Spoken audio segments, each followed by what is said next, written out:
How do I get the link that I am live? Can I just go to my page?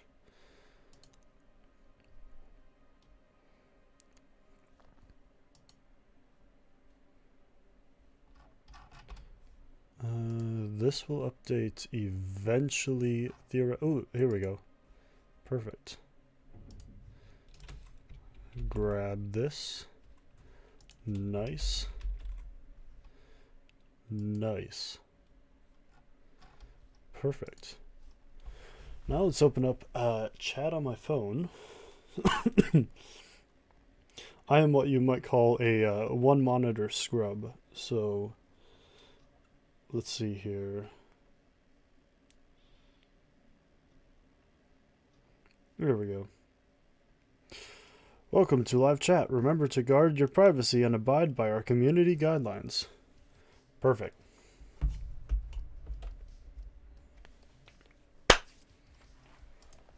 Alright, let's go. It's time to make a gun. What type of gun? Yes, material gun. We are shooting a material gun? No.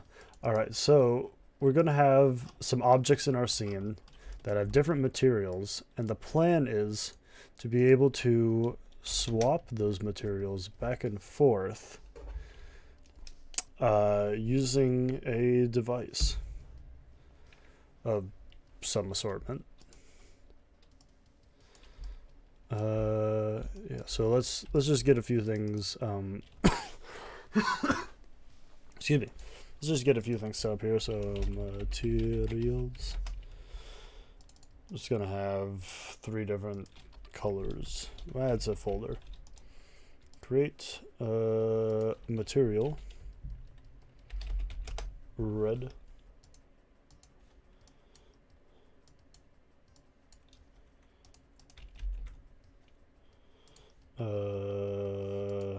Blue.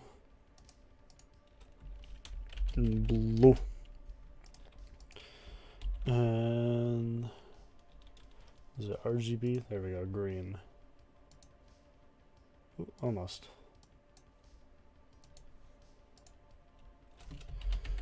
Green. Perfect.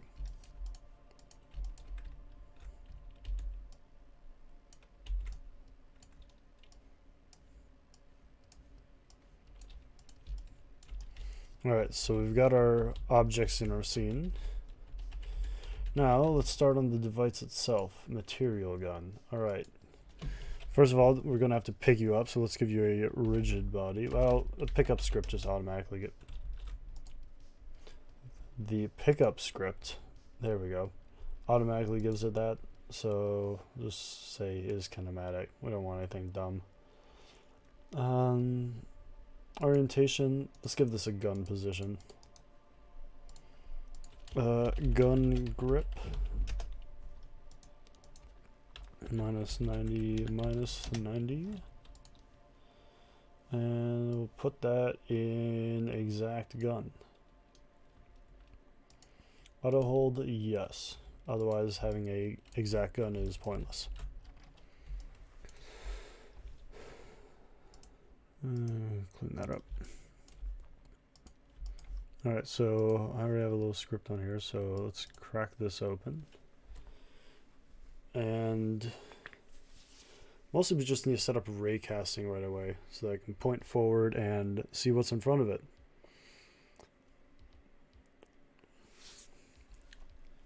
There we go.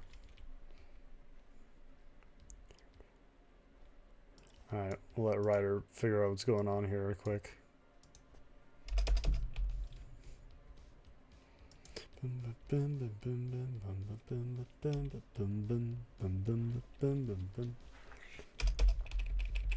on, Ryder, you can do this.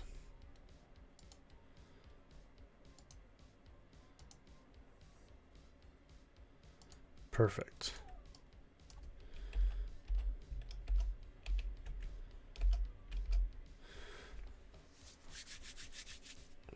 Alright.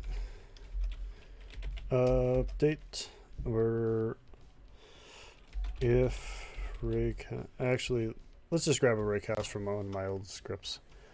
Because that is a lot of typing. Here we go.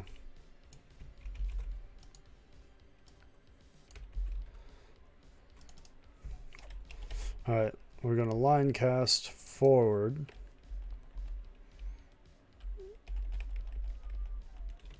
Transform forward times 5. Let's just give that for now.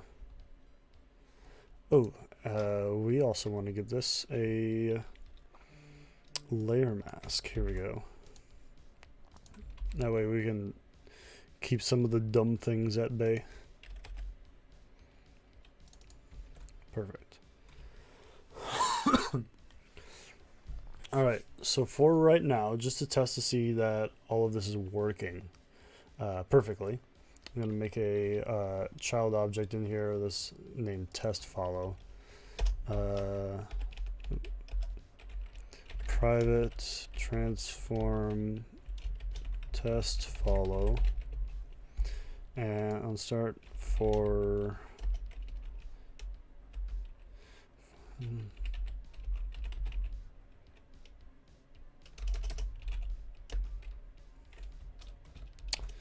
for each in get child. No. Nah, let's just do a normal for loop. Int I equals 0, I is less than transform.child count I plus plus. If I dot name, that's not right. Transform.child count, whoop. Transform.get child I dot name equals test follow test follow equals transform dot get child I.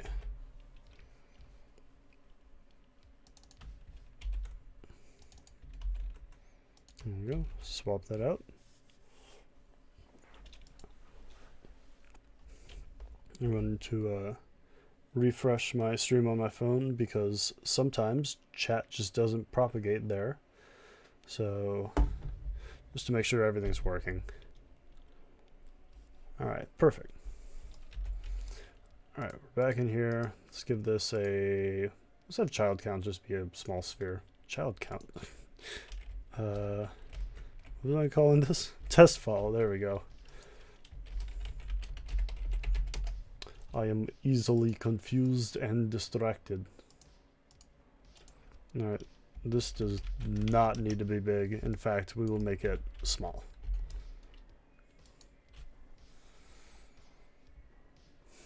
I probably should have compiled. Well, let's see what happens.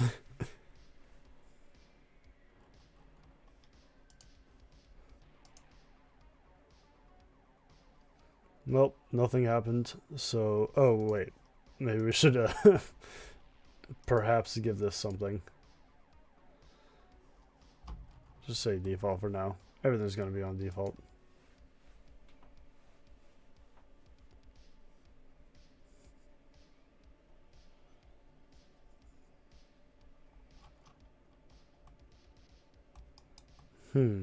Okay.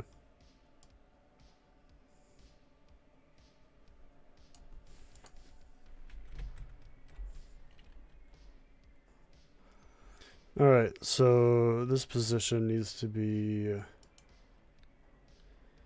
local position here. Oop, that's not a P.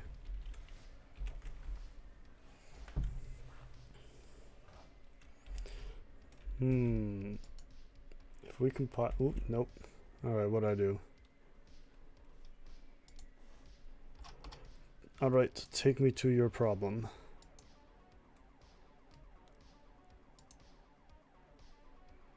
What did I screw up? What? How did... Okay.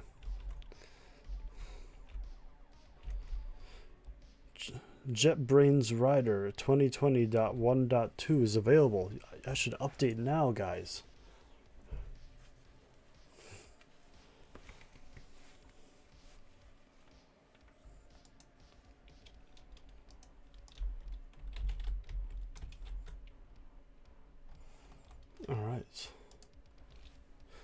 take 2.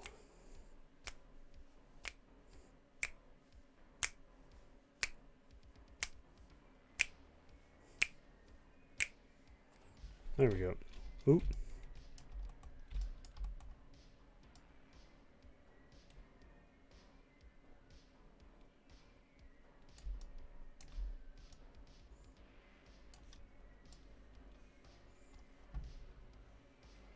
Well, it's it's kind of working.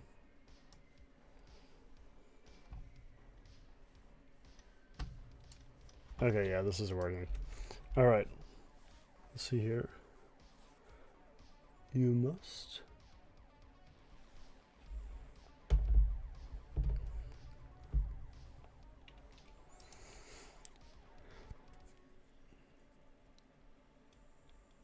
All right. So we need that position.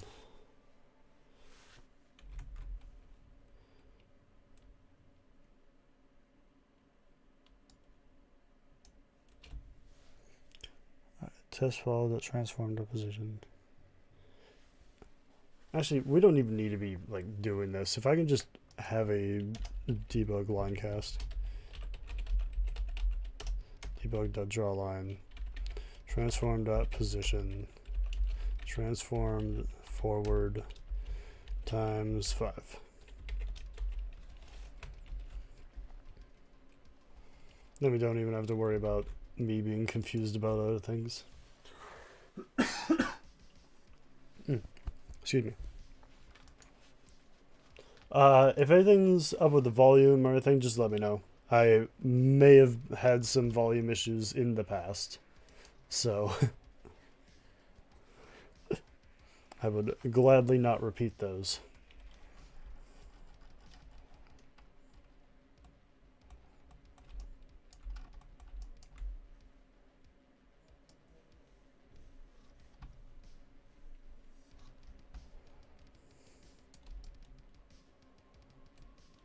All right.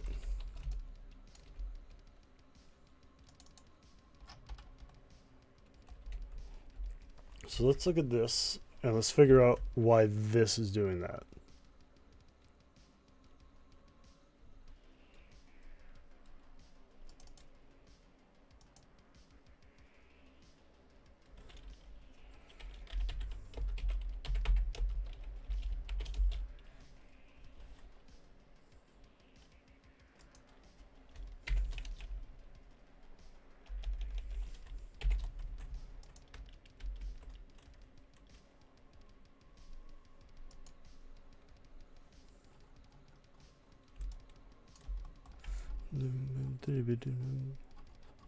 Gotta let it compile.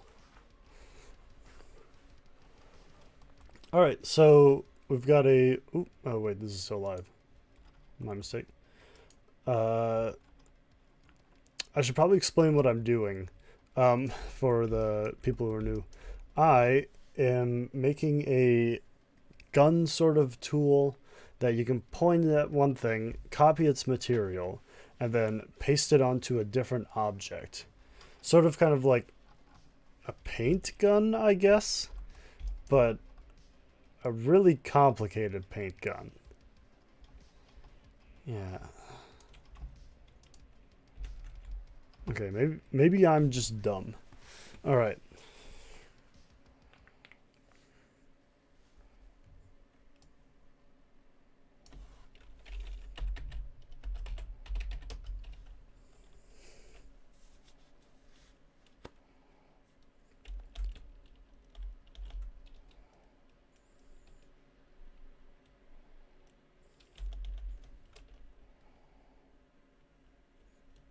Alright, so we're drawing a line from our position to the direct value of transform forward, which is just 1 on the z-axis.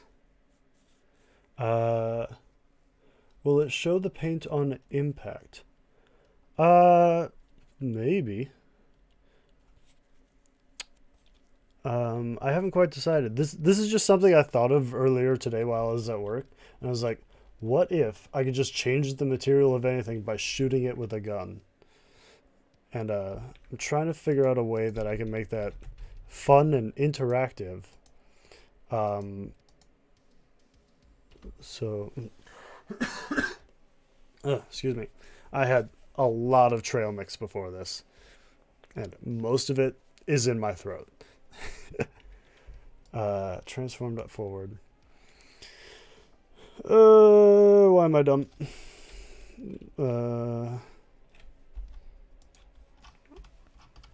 I did this before, right?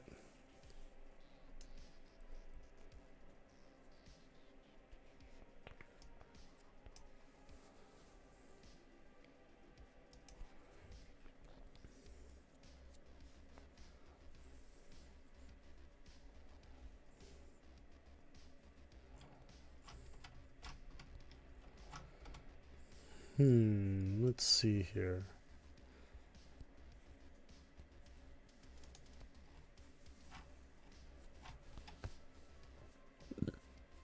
Excuse me.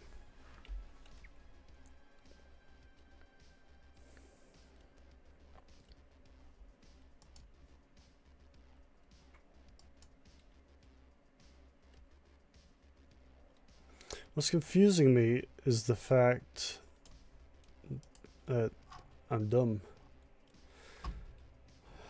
Oh god. Alright, so if physics line cast.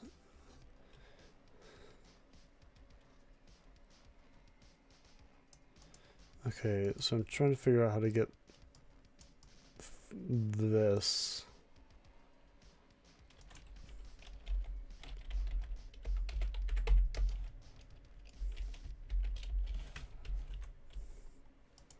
Alright, theoretically this should work. If anyone sees me doing something wrong, feel free to call me out. I am not a proud individual when it comes to that. I will gladly take advice on pretty much anything.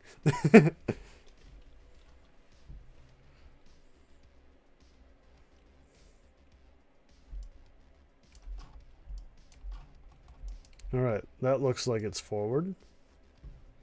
That still looks like it's forward. I'm liking the looks of that, although that forward could be a bit bigger.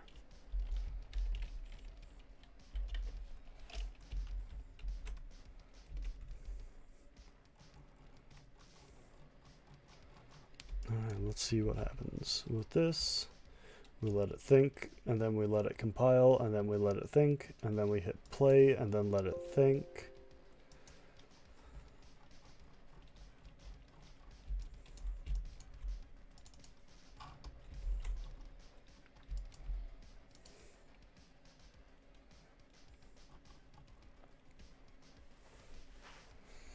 Alright, so I was pretty sure I did this same thing earlier, only got tilt wrong. Alright, I guess I must have just done it wrong last time. Alright, perfect.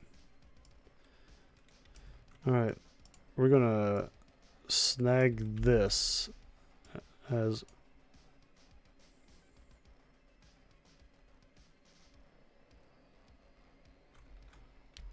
That's it. Alright, perfect.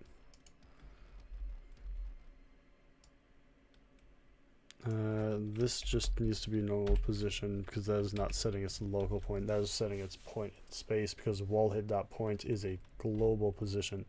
Hello, I just want to say that I appreciate your tutorials and that your avatar looks cool. Why, thank you.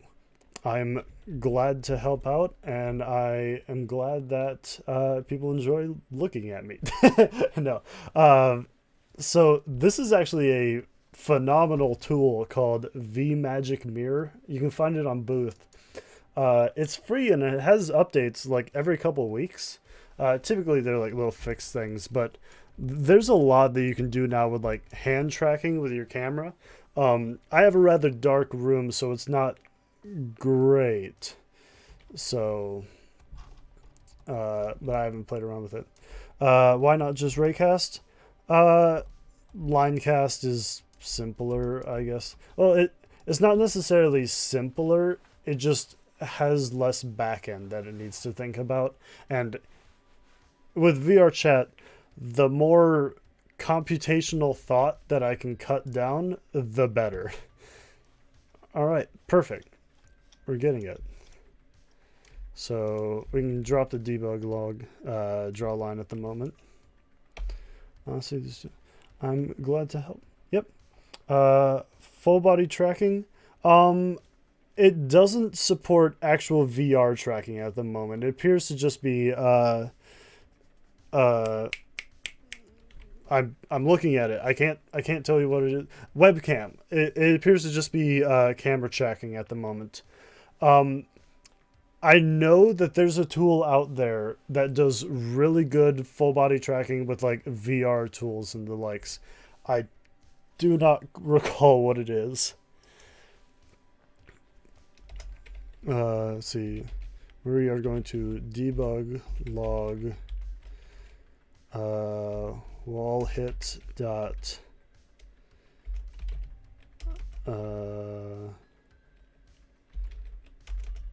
let's see.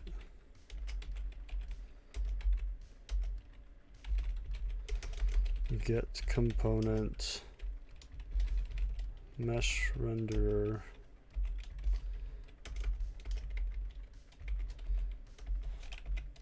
dot share. Okay, I have to give this an actual type out. Type of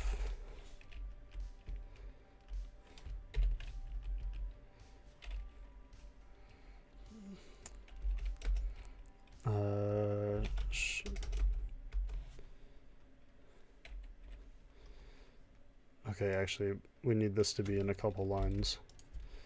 Var mat equals all hit dot transform dot get component type of mesh renderer dot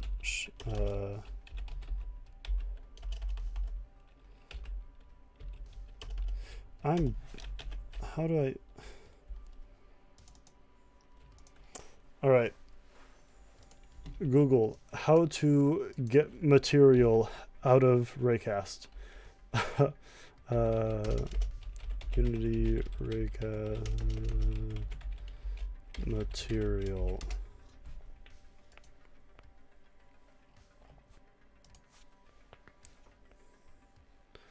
Fortunately, every question for Unity that ever could possibly come out has been asked. It may have been asked in 2010 and is no longer relevant. However, it has still been asked.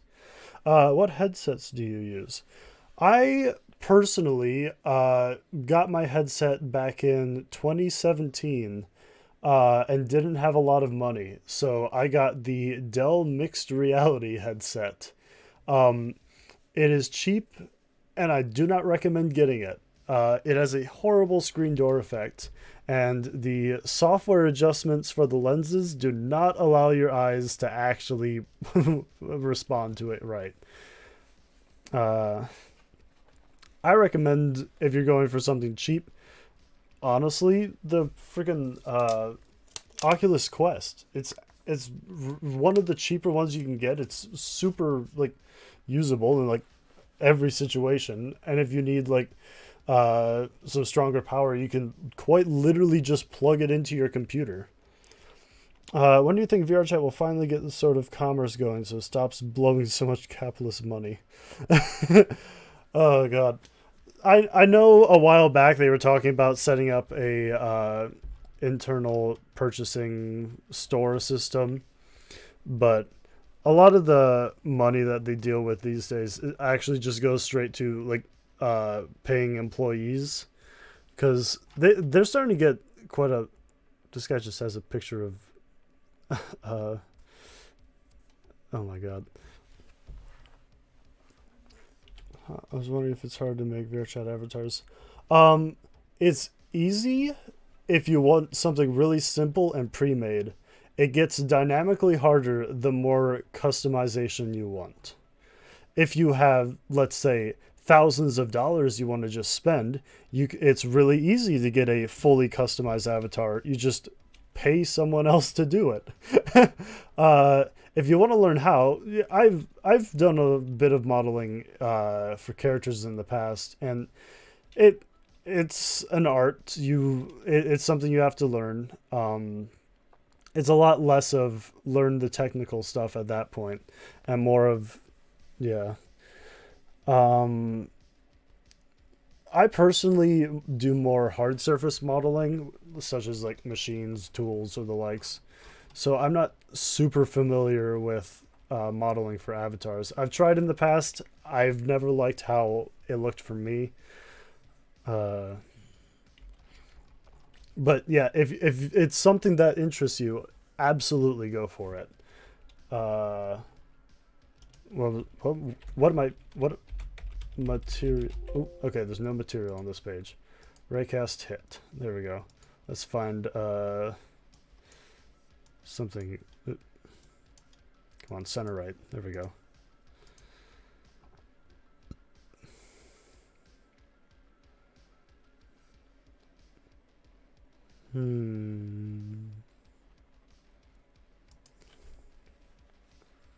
Let's see here. Sync? Let's see or think. I personally like 3D modeling. Making textures, though, is a pain for me. Haha! Yeah. So sometimes you may think, oh, texturing is hard. And then you realize, oh, wait, Substance Painter exists. And if you're a college student and can get it on a college thing, it's like, yeah, do that. Substance Painter does all texturing ever. Shaded Fortnite clan. Hi. All right. Rend equals hit transform get material rend. Oh, I could just do that. Okay. All right. Mat equals wall hit dot transform. Wait. Get component renderer. I forget that renderer is something you can do instead of just doing a mesh renderer. Oh wait, I have to do types of for udon.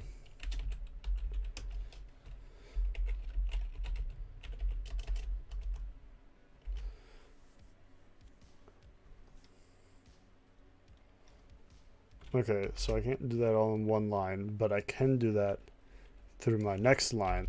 Mat.ship.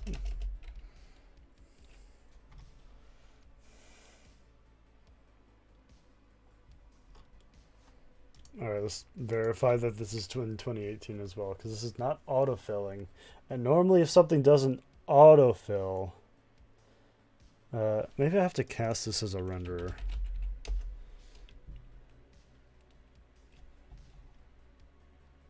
What are you complaining about? Unable to turn component to... Oh my god. This is the dumbest thing. Alright, there we go.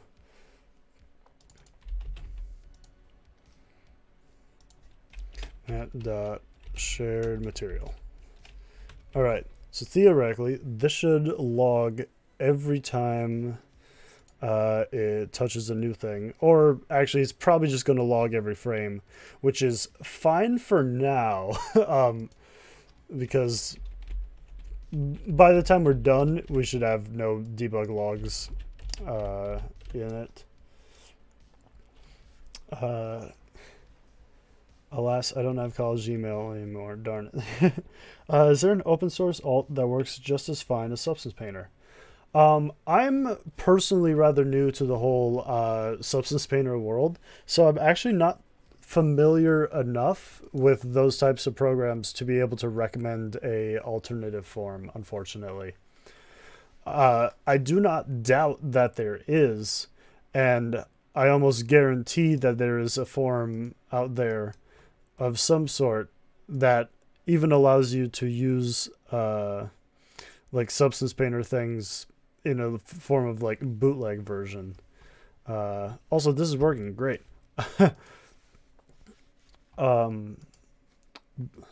Personally, I don't really have any experience with doing it myself. I pretty much only Experience in Minecraft animation. I had only started doing the beginning of self-quarantine. Oh my god. Okay, so with how bad this quarantine has been for like social interaction, it's been a wonderful thing for the world of just self-taught information. Like everyone's like, well, I wanted to do this at some point, and guess I'm doing it now. Like I'm going through like Duolingo and a couple other things, learning Japanese from 3 different sources. Um, I started some uh, soft surface mod. I is that right?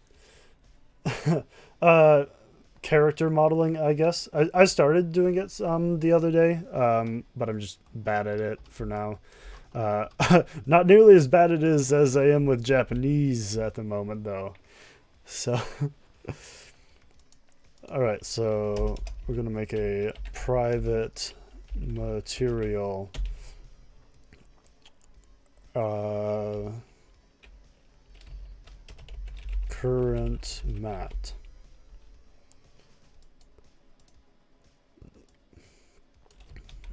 Current mat equals that. Something pretty good brush with a blender that worked pretty well. Yeah. Siblings. Do you actually have Unity Pro, or did you just use a hack method for dark theme? Um, I don't have Unity Pro. It's another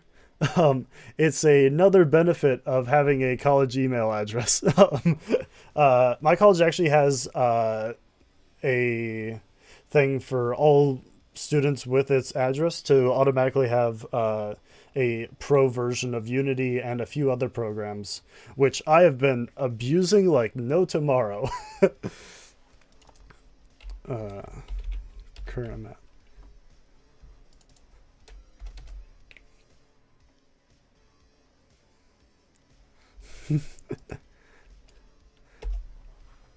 Oh yes, you might think that I'm doing something uh, suspicious. Well, actually, I'm just abusing being in college while I still can.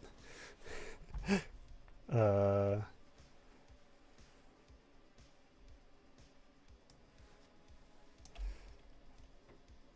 all right, so this just wants to be a material now.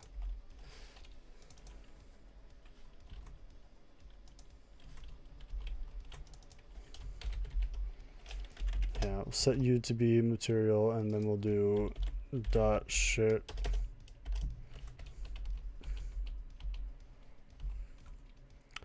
Do I actually have to do this with 2 lines?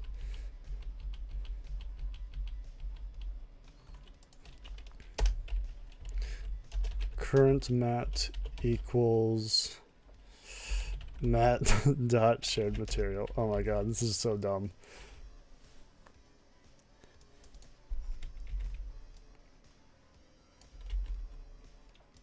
Actually, we're gonna double check this. I miss college because now I actually have to pay for Microsoft 365.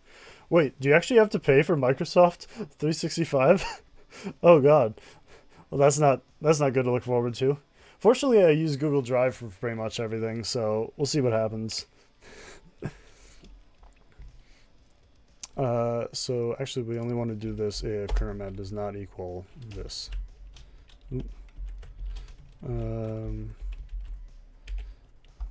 So if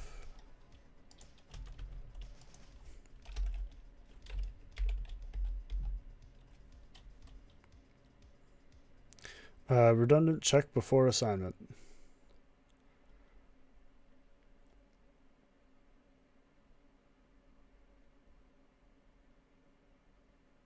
I don't think it's redundant.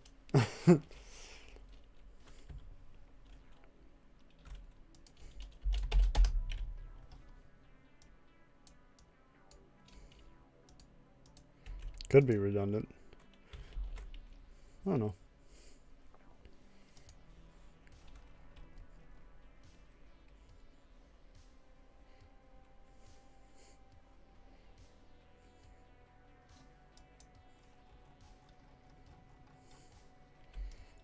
Yeah, I see.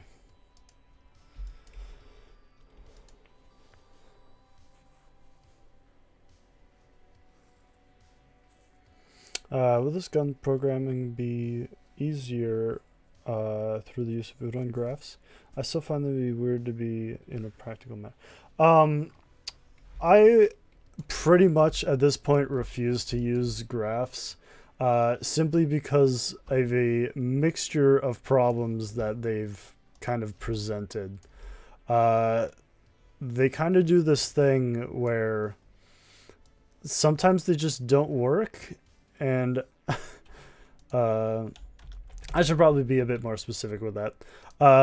The back end of Udon is actually really, really solid, um, and is actually quite functional, mostly because it's largely just building off of the C sharp and other systems that Unity already uses. However, the front end for Udon, like the actual graph editor itself, is not what I would consider optimal. And because of this, it runs into a lot of issues with like lag. It doesn't let you zoom out, but that's more of a they haven't implemented it yet thing rather than it just being an issue. The biggest problem for me is the inconsistency with how to set up some things. Like if you want to, all right, if I was to do a if statement like this, um, it is called a branch in Udon. And to do branches, you need to have a different set of nodes that allow you to do like a bool check. And then you send the result of that bool check into the branch statement. And it's a lot more complicated than I think it really ever needed to be.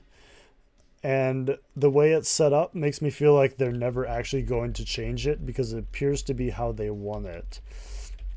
As opposed to some other things, which are identical to how you would do them in this. Like you would do like position equals like transform dot position or stuff like that. Like some parts are just straight C sharp code just in node forms, while other parts are and almost entirely made up ideas and stuff just for Udon itself. And with a lot of those things, like let's another thing. Let's say I wanted let's say I have a var bool one equals false. Let's say I wanted bool one to be the opposite of what it is presently. Here I would say bool one equals exclamation point bool one. And there you have it. You have the opposite of what you would need to do for that. In Udon, just like with the graph editors, you would need a unary negation. You would have to get variable. You would have to put that into a set variable node, and you would have to get nodes for all of the get variables for bool 1 and do the inconsistencies with multiple outs from the same node. You would probably want to have a get variable for bool 1 every time that you want to reference bool 1 for that, which is not ideal.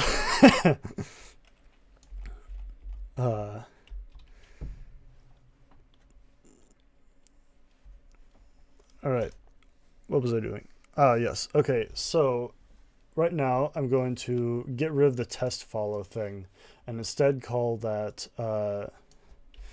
visualizer. And instead of being a transform, it will be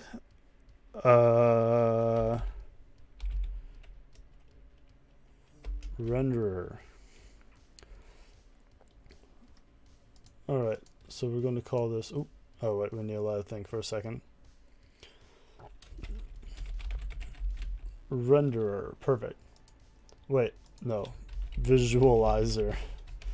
All right, that's what we're doing. So we're going to have this ball change to whatever color the present material is that we have put inside of it. All right. Visualizer equals transform get child dot get component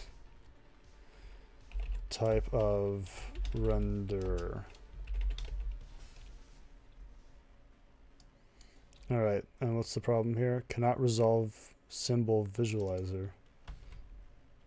Oh, wait, I put that in the wrong spot. All right, and we probably have to cast this. There we go.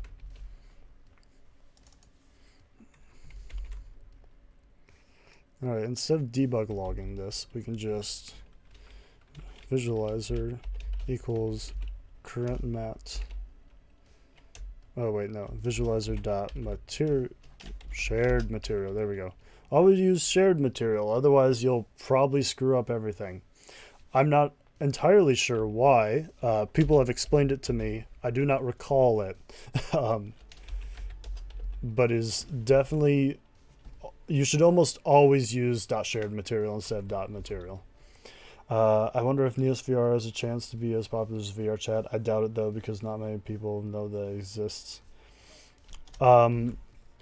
So there's a few things with Neos that I find really promising, such as like in-game asset development. If you want to put something into the game, like a 3D model, you literally drag it off of your desktop into the Neos game, and it's just there.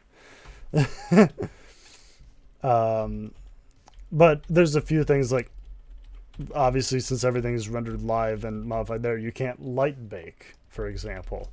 And light baking is probably the biggest optimization thing that at least VRChat people use.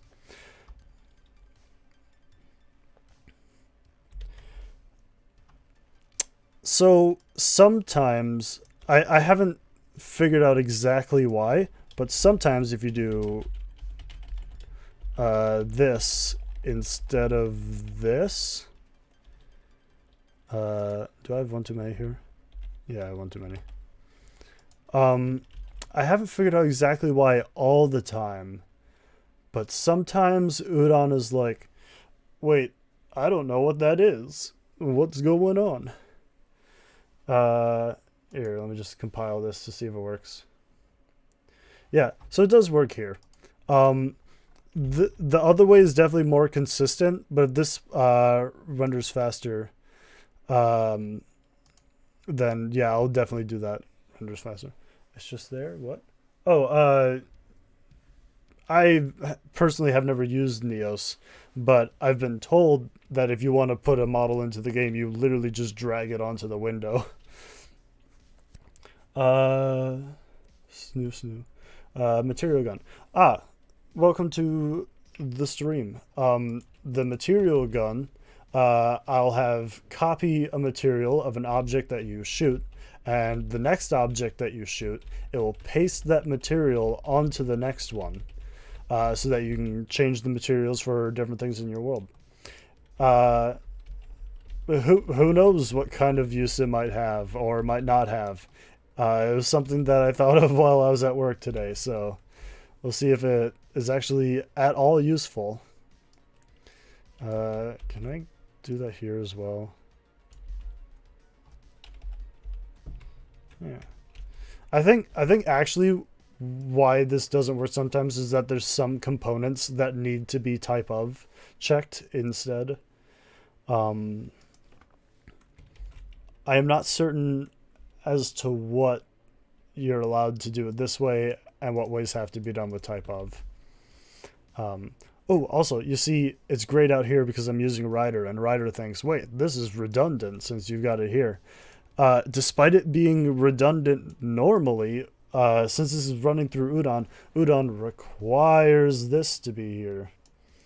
Sounds like Splatoon with extra steps. I guess I was originally thinking of it as similar to the... Oh, God. What's it called? the thing in Gmod that lets you just change materials of objects and make them like shiny gold or different things like that. It's just a little like tool to play around with. Alright, so we've got our visualizer, and that's got a renderer on it.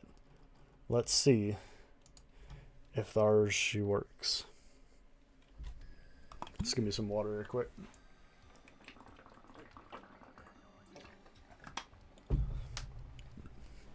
Ooh, excuse me. Alright, she's green. She's blue. Oh my god, this is working incredibly.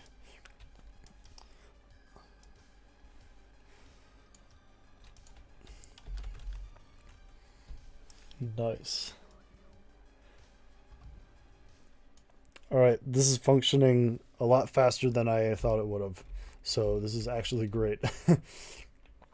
Alright, so instead of on update, let's have this be private void pick up. Actually, we'll do this on interact so we can test it in here.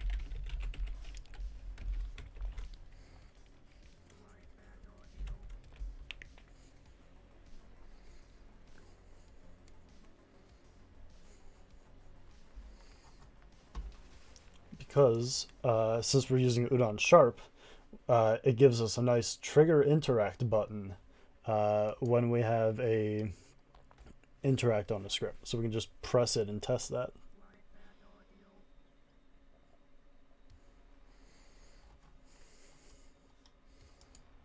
Ooh. Yes.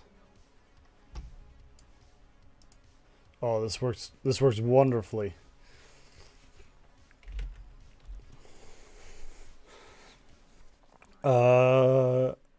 Actually, I'm gonna have to check some. Yeah, I'm gonna have to do a null test here, actually.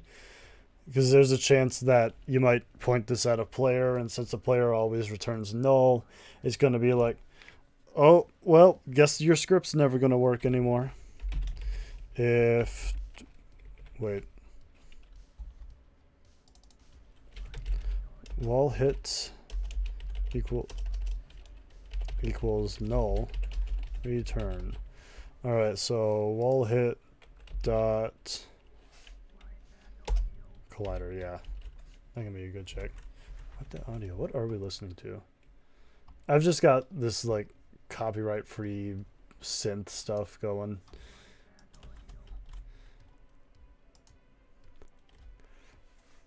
Alright. So this will set that. Let's have a bland material that will be like its default material. So every time you like use a material up, it'll swap back to this. All right. Default visualizer. Actually, just visualizer. Let's do something fancy with this. I say fancy, it's going to be like super not fancy. Sprites. Ooh.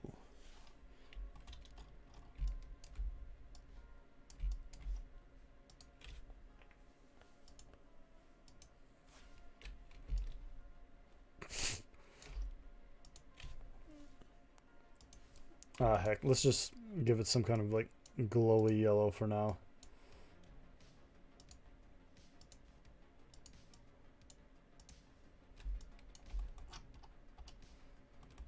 I'll get this a better thing eventually. I'll give it a proper shader.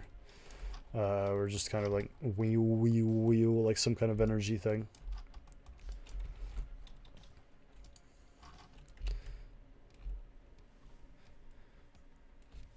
All right.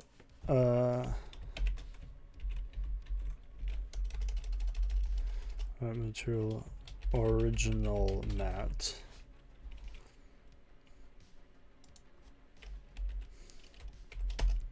All right, we're going to do this all within here. All right, original matte equals visualizer dot shared material.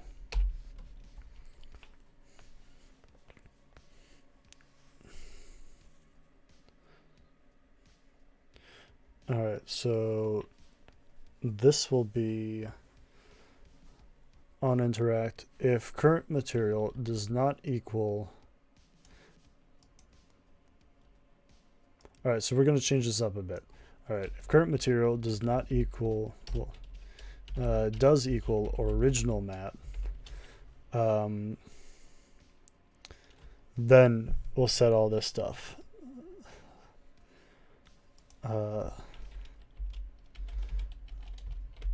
Else, meaning if we have grabbed a material, we'll hit dot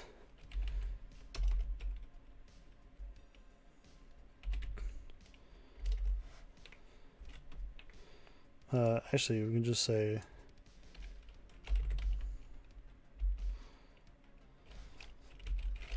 mat.shared material equals current mat, and current mat equals original mat.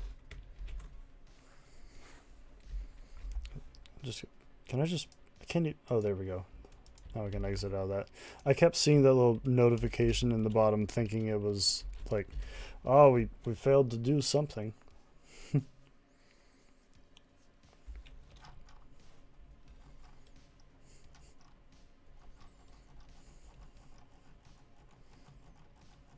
There we go. Just give this the old compile. Save and press play.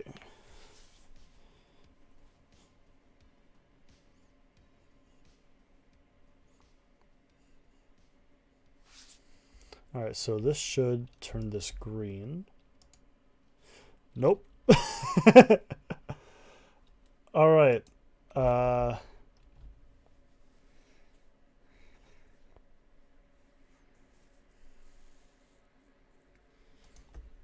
Alright, so let's debug log a few things.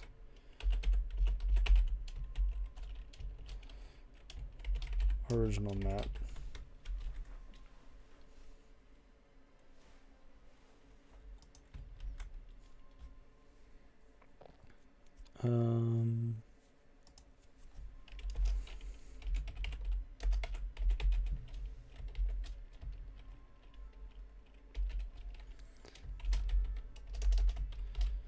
New material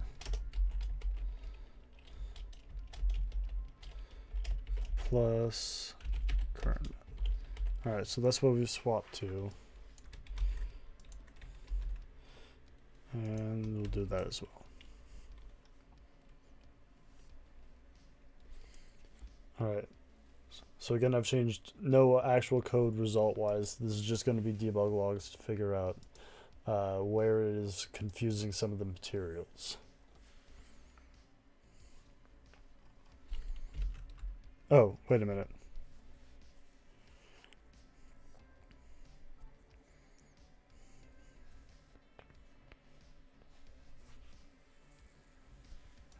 I'm an idiot. Alright. Visualizer that. Wait, maybe I'm not an idiot.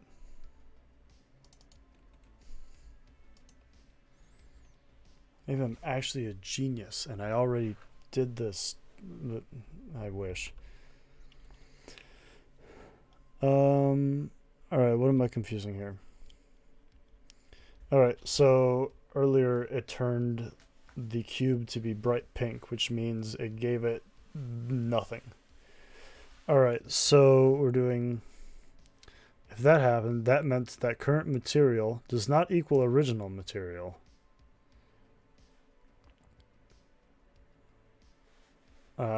Which means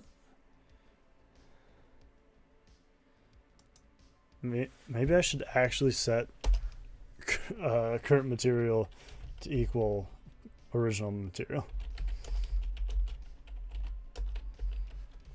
Maybe that would help a few things.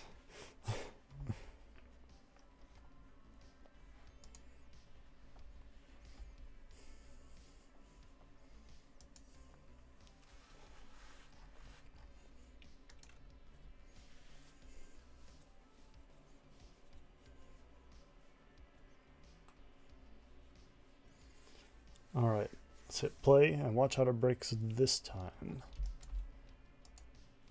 Ooh, hasn't broken yet. Let's point at the blue one and see if we can turn it in green. Oh my god, it worked. But this didn't reset. So, we'll have to make that reset. We'll see if it internally reset. Oh, okay, so it did internally reset. It just didn't change its material back to its original material.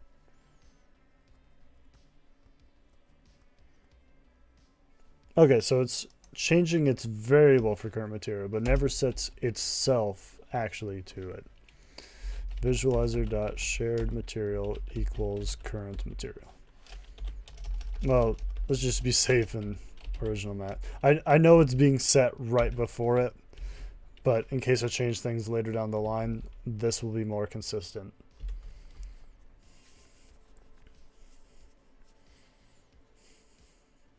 I kind of like the idea of having like one of those painter's palettes that you like carry around in your other hand, and you like shoot the color or material you want and shoot it against whatever object you want to change it to.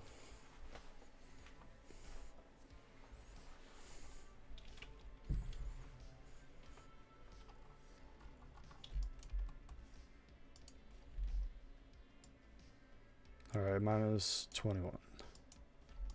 Nice, and it's resetting. So let's grab some red, and we'll put that back on this one. Perfect. Alright, the only issue I see with this is the fact that materials will look weird if the edges of some game objects are a bad match for material. True. However, that could be funny. Yeah, there easily could be like some weird things that go on, but the way I'm hoping to set this up is that you can have like in-game options for different things. Like you have like one object and it has like different materials that it's preset that can be set to it, and you could have like an option to swap between this. The way I was thinking about this originally was that it could be used for like personal world prototyping. So let's say somebody wanted like a custom world or something, and they were commissioning you to do it. You could set up this kind of environment that they could place blocks and color them and different stuff to build a very rudimentary idea of what they wanted, and then they could send you like screenshots or show you in the world or stuff, and then you could actually begin construction from that. Because a lot of people, when you think, oh, what do you want me to make the world out of, their immediate response is, well, I'm not good at art, so I can't really draw it. And it typically ends up being like, well, I could make something in The Sims if you want, or something like that. So the way I feel you should best do this is if you can give the person as much control and customization over the environment that they're building, the better. Hello, Yeet Caller. Oh my god. I have email notifications on for every time I have a new YouTube subscriber. Subscribe, by the way. No. But the funniest, like the reason I have it on is to see all the random usernames that people have and just think, all right, did they come up with this or was this auto-generated? Because some names are really funny. Some are obviously plays on someone's actual name. Some are references to probably something that nobody but them and 5 other friends get. And sometimes it's just like 2 words put together, like Yeet Collar. I like your name, yeah. Midnight Syntax. Just spent half hour wondering why something wasn't working right. Only realized I was setting a variable in start rather than update. That'll do it. Welcome, Nudon. All right. So actually, this works. All right. So let's see. What should we do now? We need to set this so that I think Raycast ignored trigger colliders by default, so that's just fine. Actually, I trust nothing, so I'm gonna test it myself. Dude, I just subscribed to you. Yeet. That's true. Oh, there we go. My phone is precariously balanced in a location between my monitor and my keyboard. So it's very hard for me to see updates or stuff. I'm what you call a one monitor scrub at the moment. So, okay, so yeah, it's not ignoring triggers. Need to fix that then.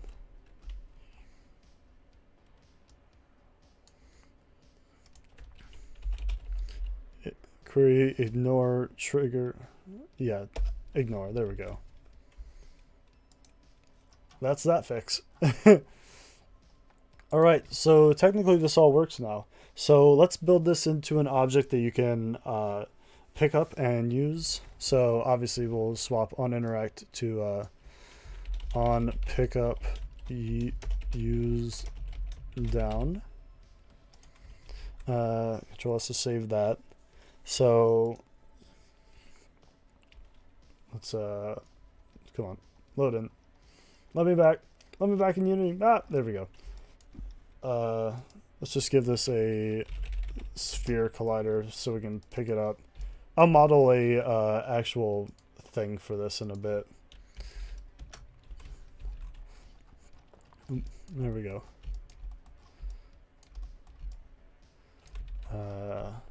Now that we're testing this on pickup use down, we actually have to build and test to see if this works. So now we get to sit and wait for Unity to launch in my project that has way too many scripts. This is why in my recent tutorials I just skip the loading into VRChat part, because sometimes it's like 40 seconds. This time it actually went pretty fast.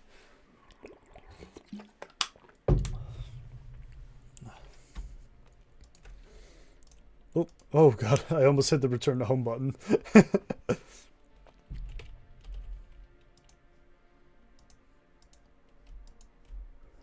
Alright.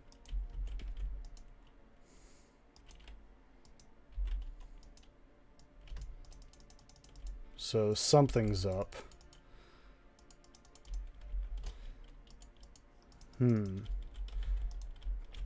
It could be that I don't know which way this is facing.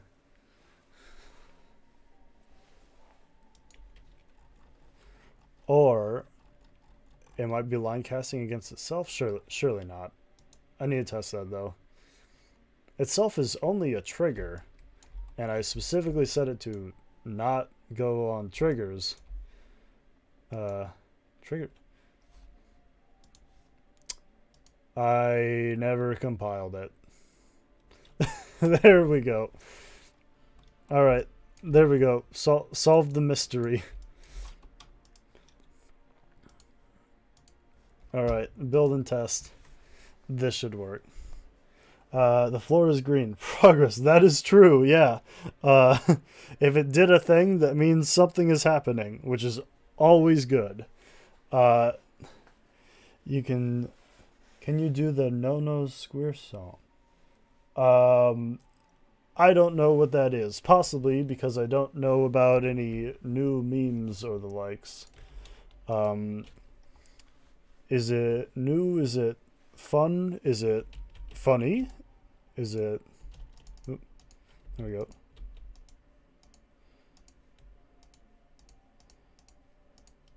Alright. Well, now I only have blue.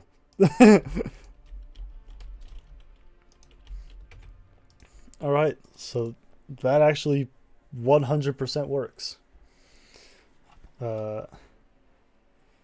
Yeah, I don't know what song that would be.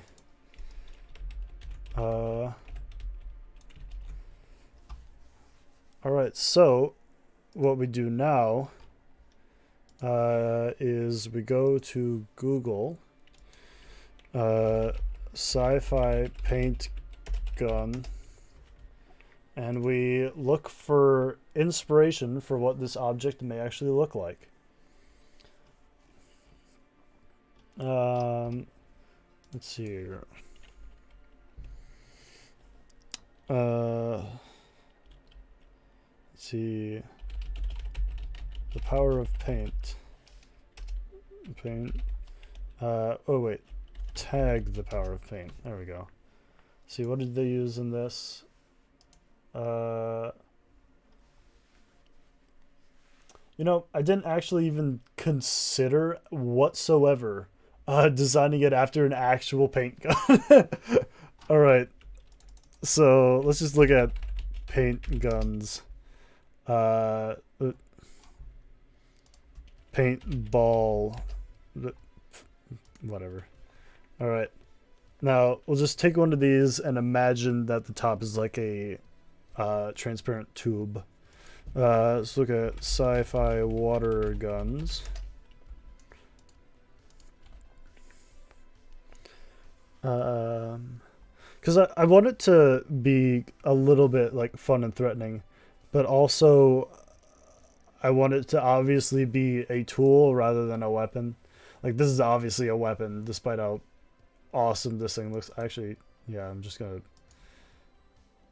save that there. All right, is like, no, don't touch me. There is my no. What? I don't follow.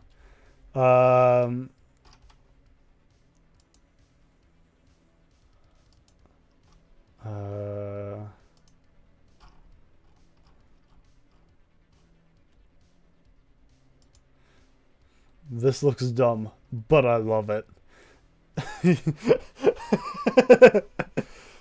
Oh god. Okay. Ooh, actually, let's put the word homemade in front of this and see what kind of nonsense we get. Alright. Definitely enjoying this aesthetic. Alright. We can work with this. Alright, let's open up a blender and get to work.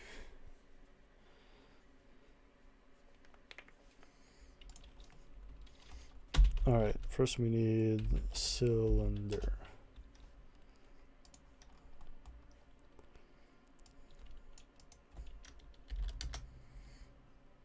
Alright, leave that at 32.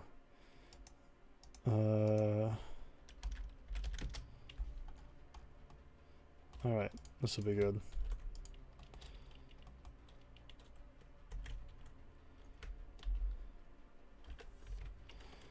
Let's see here. Oop.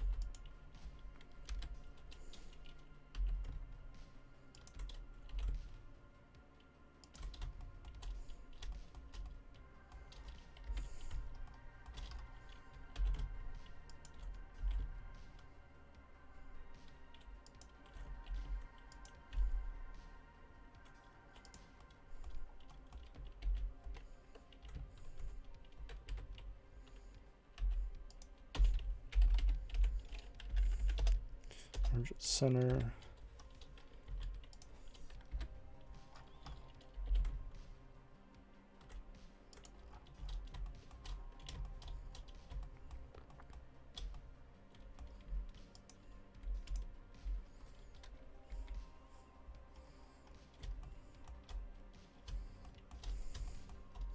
I'm gonna be honest, I've got no idea what you are like even saying.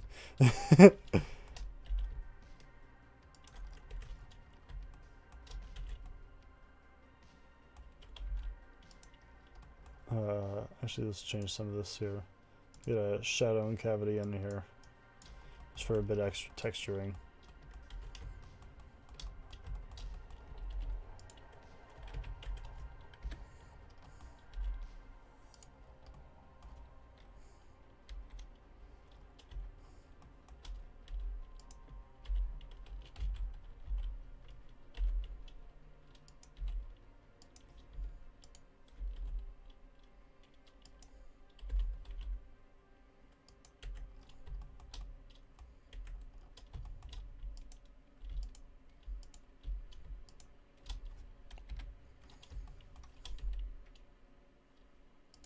Wait, what?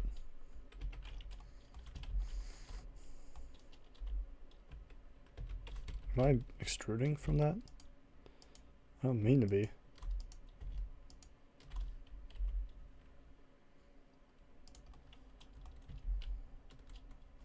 What happened here?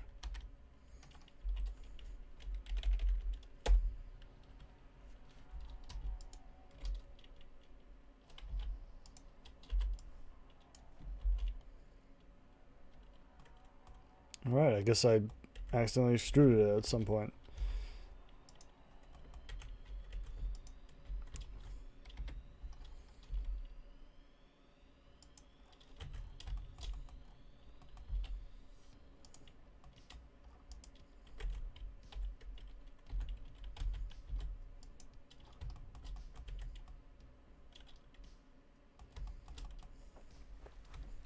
By the way, I've been using Fusion 360 for manifold modeling. I've heard the name. I can't say I've seen it used before. Definitely sounds interesting. Let's see here.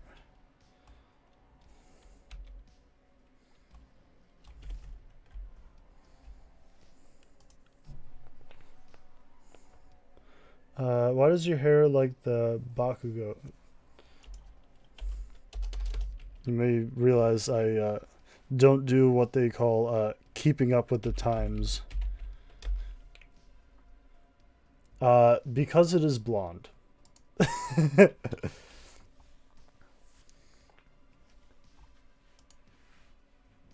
Alright, so... yeah, okay.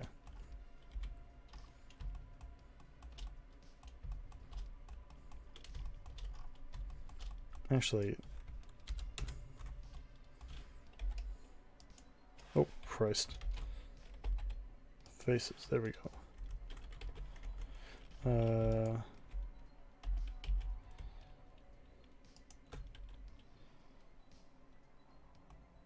Sencore?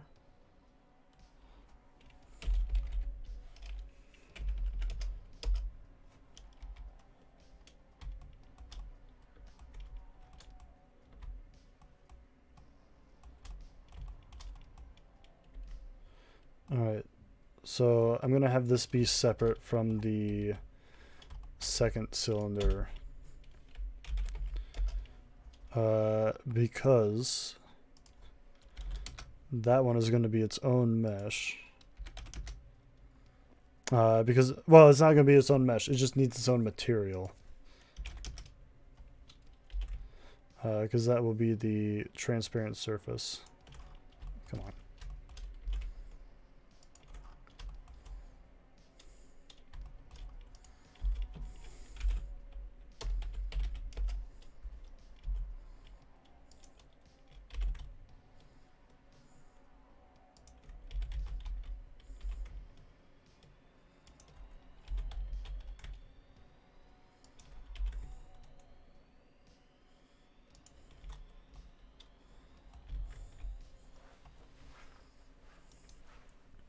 Alright, how do I want to do this? Let's just model like a really low poly gun and then strap a water tube on top of it.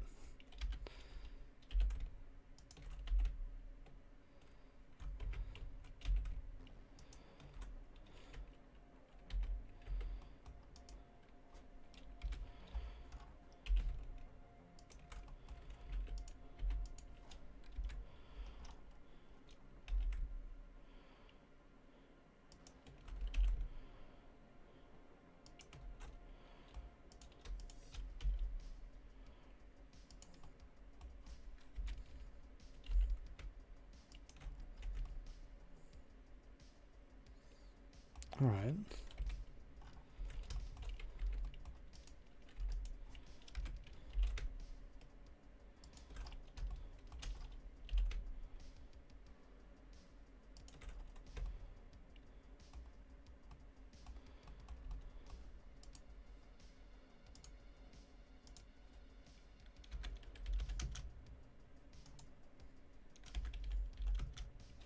Oops.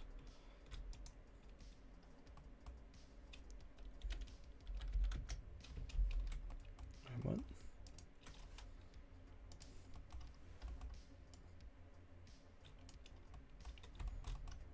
What position are you?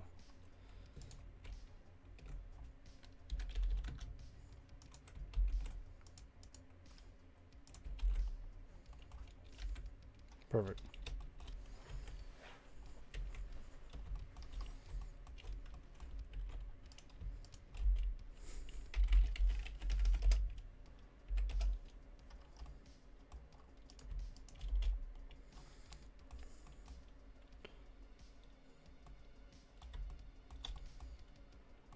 Mm.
Hmm.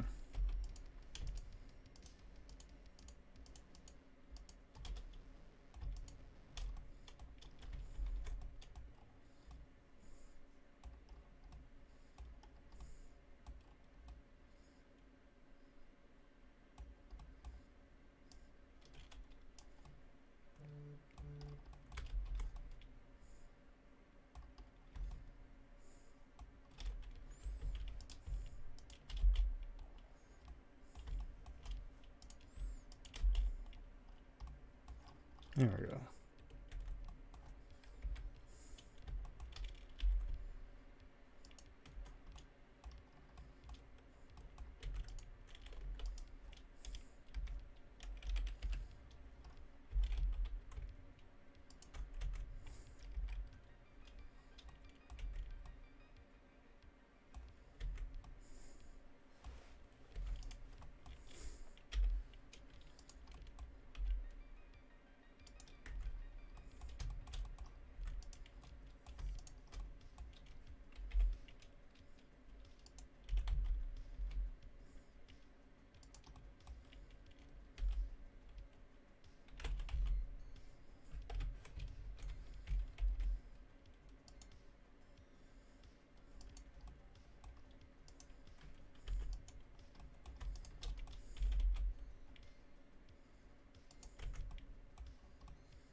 Hmm.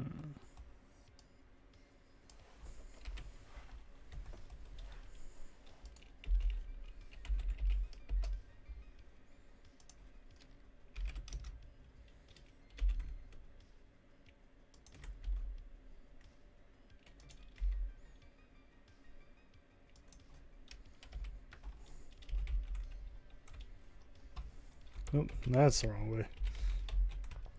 There we go.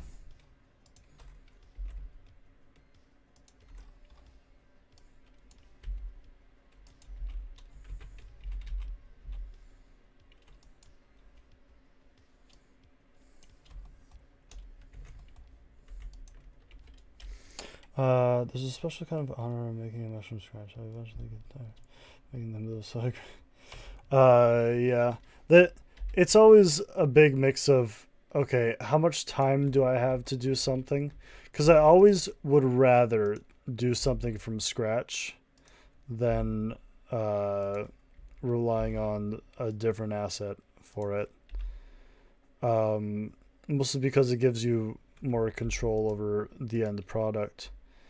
But again, it all depends on what kind of time frame you're working with, and if your skill set even includes what you want to create. Like, say, I need to undo most of this. I would definitely be making my own character models if that was something that I was good at.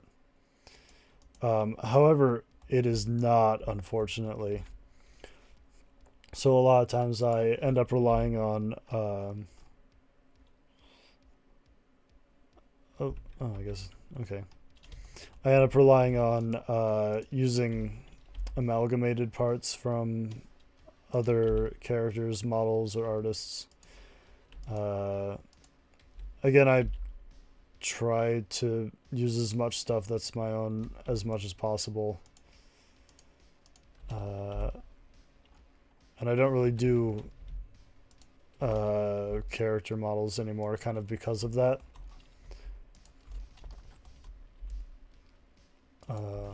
That, and I guess I just like working on world models more. This still looks dumb. How can I remedy how dumb this looks? Probably due to the fact it's like kind of torpedo shaped instead of I guess bottle shaped.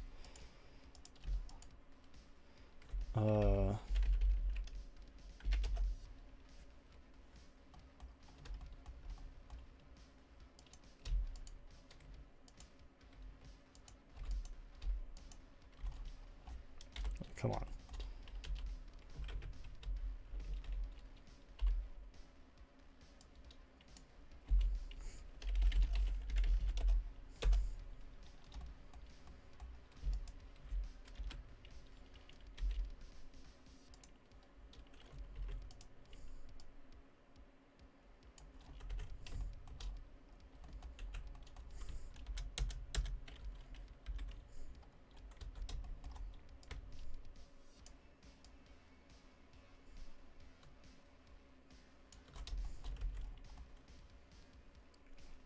There we go. Now let's give this thing the barrel. Just another cylinder.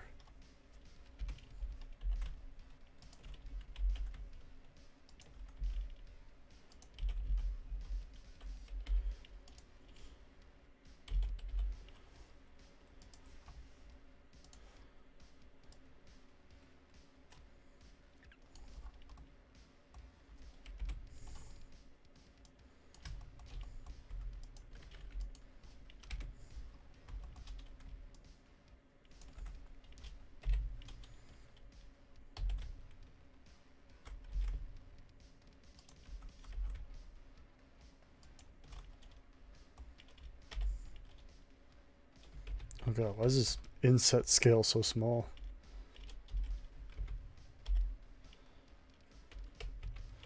Here, let me fix this. There we go.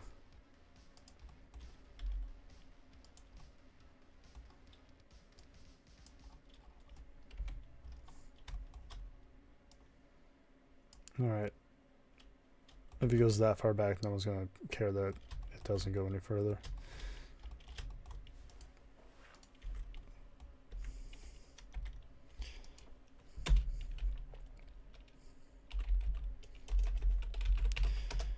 I could not tell you how many times I have typed box hoping for cube in Blender and typed cube, hoping for box in Unity when I wanted a either box collider or a cube primitive.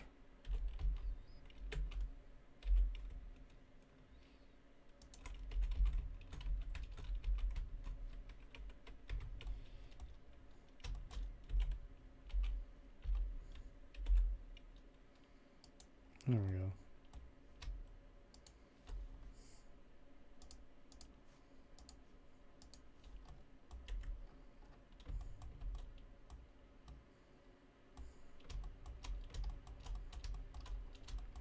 Alright, now let's fix all the problems that bools cause us.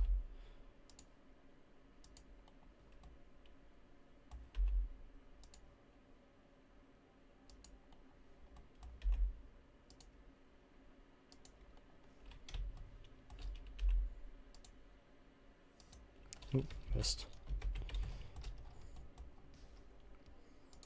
I thought I changed the default one for this to be smaller.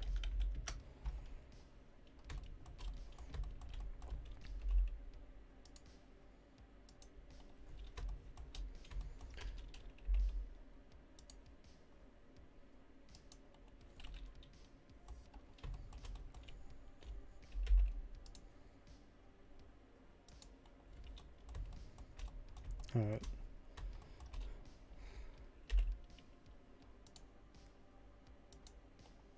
Oh, Christ. What happened there? Oh, that's not what I want. There we go. That's one problem I have with my room at the moment. When it gets to be nighttime, this room is mostly lit through natural lighting. So I'll often not like be able to catch what shortcuts I'm supposed to be using on my keyboard, and I'll just like entirely miss on whatever I was trying to go for. What up? Also, I'm glad that I'm not the only one who tried searching for cube collider. Yeah. Oh my god, I have done that so many times.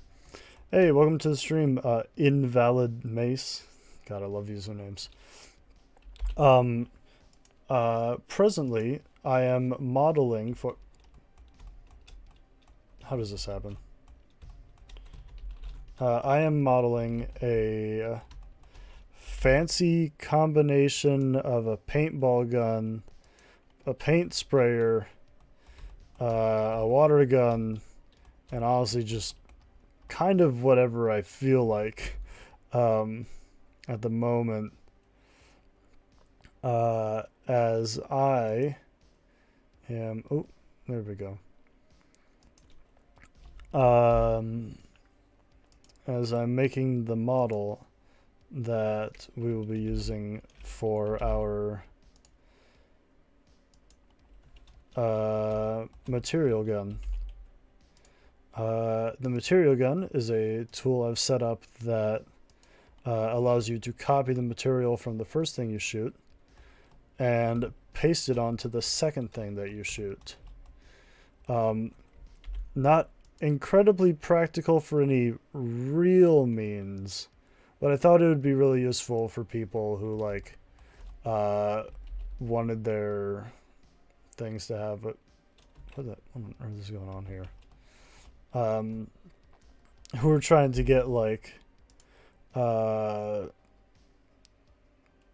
I have no idea how I screwed that one up.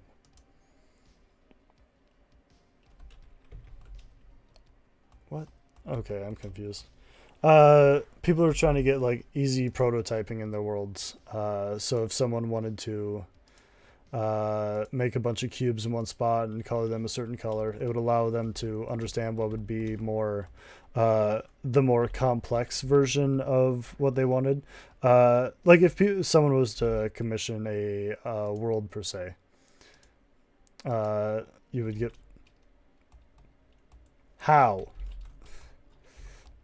you'd be giving them the option to kind of shape and color it in whatever way they would want. Because let's say someone wanted to make a world, well, commission a world, I guess, but they didn't really know where to start with explaining it. It was a lot of wow, I can. This is an exercise in talking and acting, uh, not like for a camera, but more just doing things while uh, speaking. Oh god, what was I just on about? Um,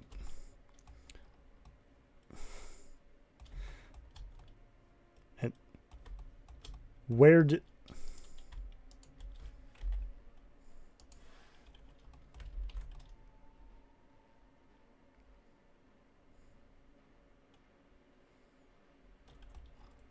no, screw it.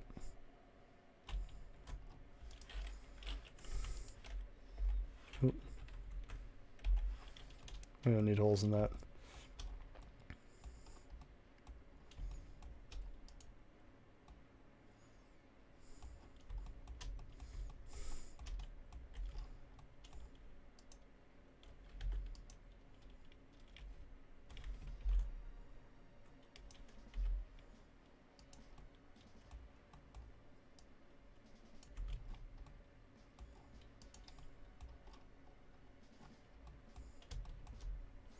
You need to buy a brain with more. Oh God, boy, you know it.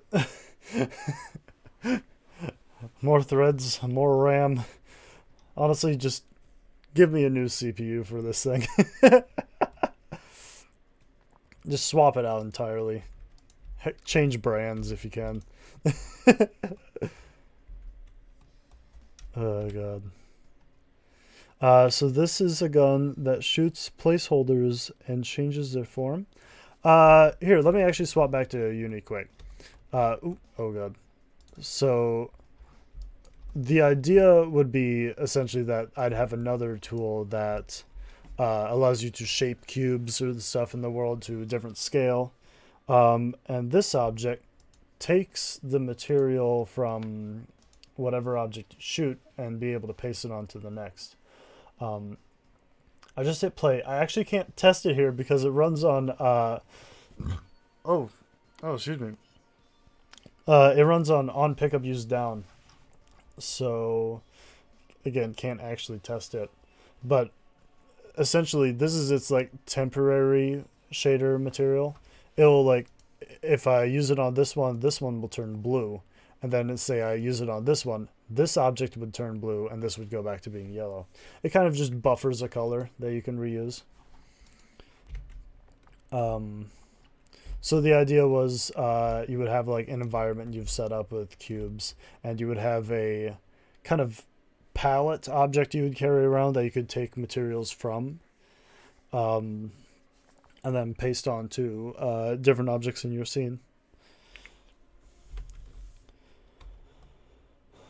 which would look better or worse depending on what kind of UV mapping they had.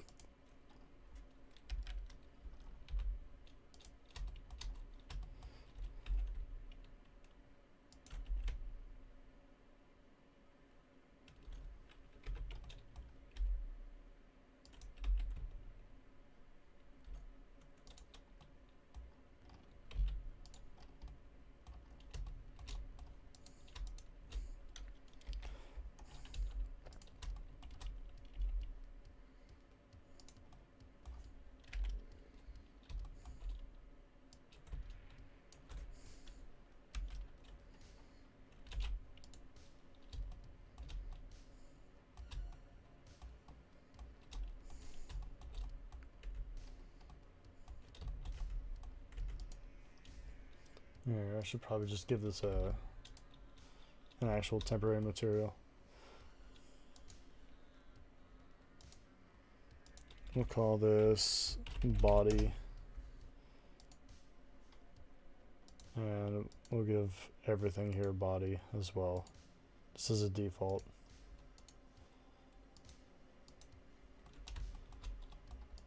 We'll go to this and make a new one, transparent. Well, Tube.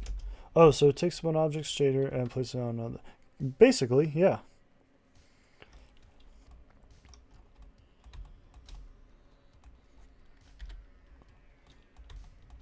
The whole material. I assume the shit. Yeah. I probably should have been more specific. Whoops.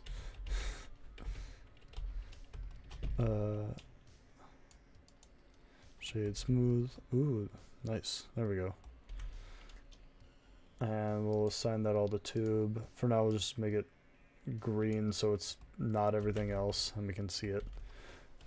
God, this looks horrible. Just temporarily, let's give this a alpha hashed and 0.5.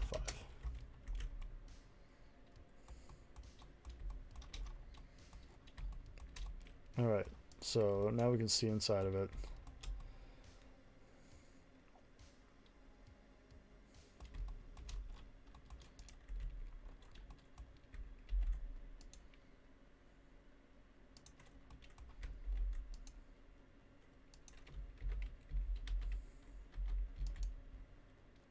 Oh, what happened? Oh, there we go. My blender may have almost quit working there for a second. Which reminds me, I should probably save before things actually go wrong. I have this horrible tendency of just never saving and assuming everything's going to be fine. I probably have that tendency because I have really dumb luck when it comes to this kind of stuff. Though relying on luck is like the single worst thing you could ever do in your life. And I do it a lot.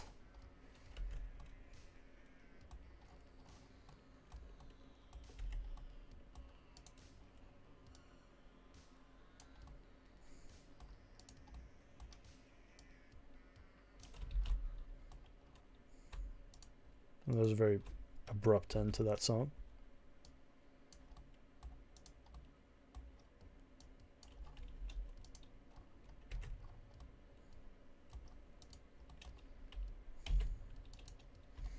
Alright, shade smooth, and we'll give that some auto smoothing with its normals.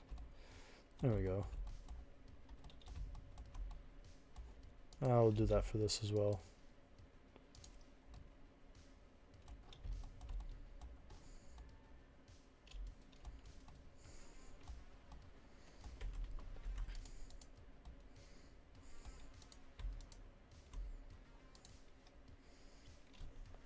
Let's see, we'll make one called metal that we'll use a lot. Metal. Super metallic and kind of gray. Assign. There we go. Yeah, I'm probably going to use this everywhere.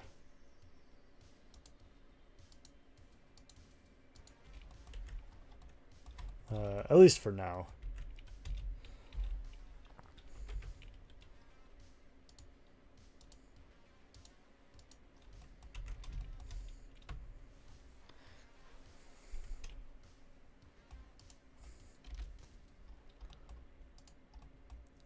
Oh, I didn't do the auto smooth with you.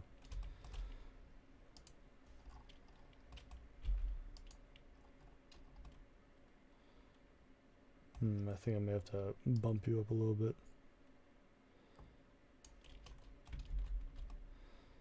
Oh, you really don't want to smooth here. I'm the same way too, but it sounds like you might just be luckier than me. My luck isn't always good luck, let's say. For example, this probably has nothing to do with it, but I always equate it with it. I am incredibly electrostatically active, if that's like the term. So like if I touch a doorknob, I am going to zap myself with it. And it tends to come at me at like the literal worst times. Like there could not be a better, like a more unfortunate time for me to zap myself. let's say like I work at a radio station at my college, just doing like the Sunday morning broadcasts, and we have a transmitter that we have to press buttons on once every hour to take notes on, just to prove to the the company that they're not like broadcasting at too strong of a signal or something like that. Um, so it had been zapping me a little bit whenever I touched it, and it was just like, yeah, this is just a me thing. I'm literally the only person here uh, who gets zapped by it. I actually don't wear fluffy stuff a lot. I've been told I shuffle my feet, but I've been being really conscious about that, and I haven't. It hasn't gone away, so who knows? Maybe I'm just bad. But um, but anyway, this transmitter had been zapping me for a bit, and then is I zapped against it, and suddenly it didn't work anymore. um, and I mean, it was still functioning, just the visual readout was entirely kaput. That happened like three more times after the guy came in to fix it, and he was just like, "Oh, great, you touched it again, didn't you?" And then one time, he couldn't fix it, and it was just flashing all over.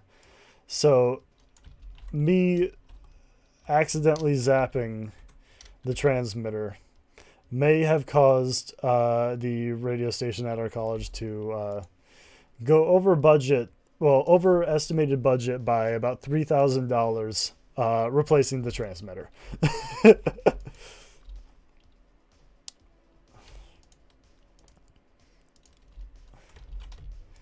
It is not ideal.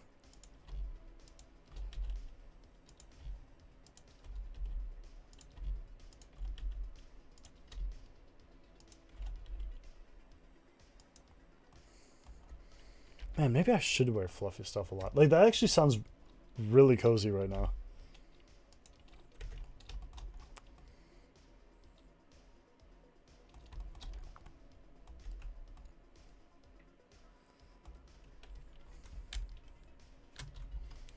Why actually are you guys not auto smoothing? Oh, I guess that fixed it.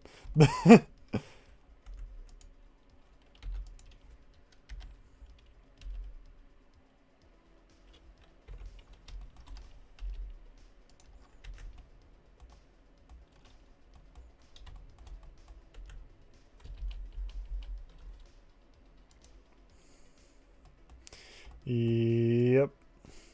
Welcome to the world of me touching electronics.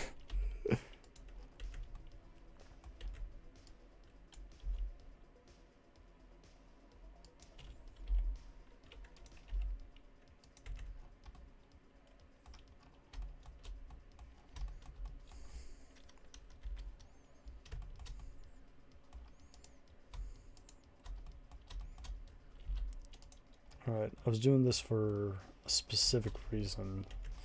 I wanted to copy this into little side tubes. Like if here, tube amplifier. There we go. Oop. No, just images. There we go. There. This is what I'm looking for. This kind of thing. I am combining a few concepts at the moment. Oh, I really want to do that plunger, but oh man.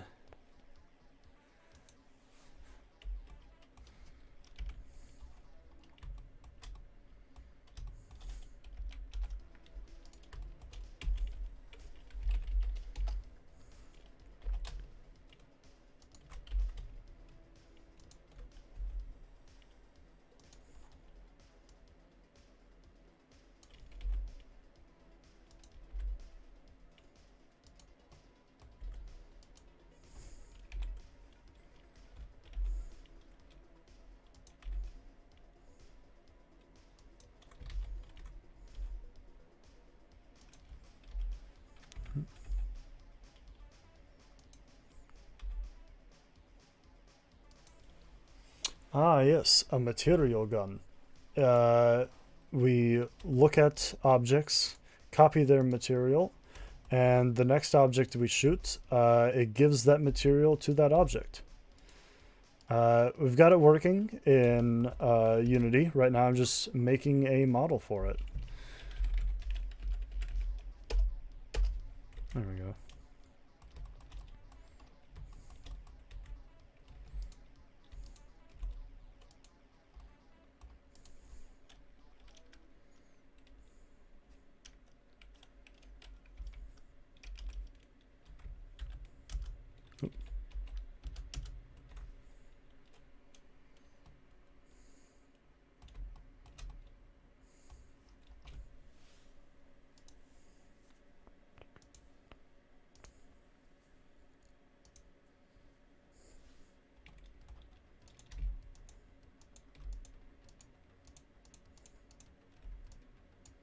I keep forgetting box select is a thing. It's like the most basic thing that you should always be using all the time, and it just constantly evades me.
Oop.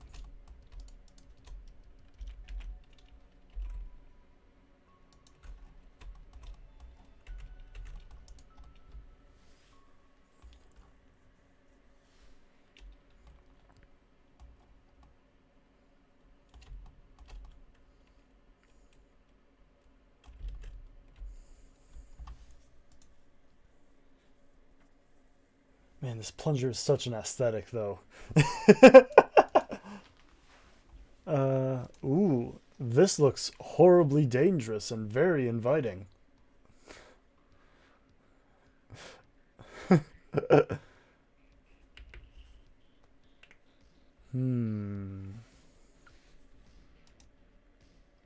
So that just looks like a gun welded to a pipe.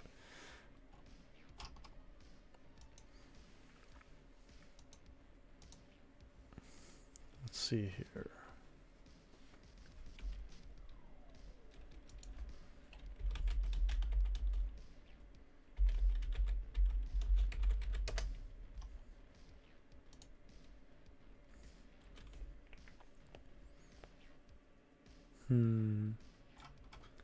Do plasma guns typically have like a canister for plasma? Plunger of death, yes. Big yes. Kind of? Ooh. Oh, I like... Okay, I'm actually...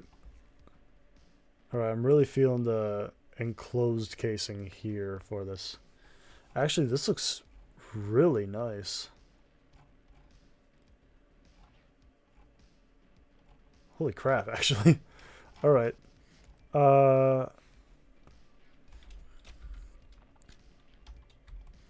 See, I still want it to look a bit tool-like. So people know that I made it. Ha. Ha. Let's see here. Oh, hell, the plunger.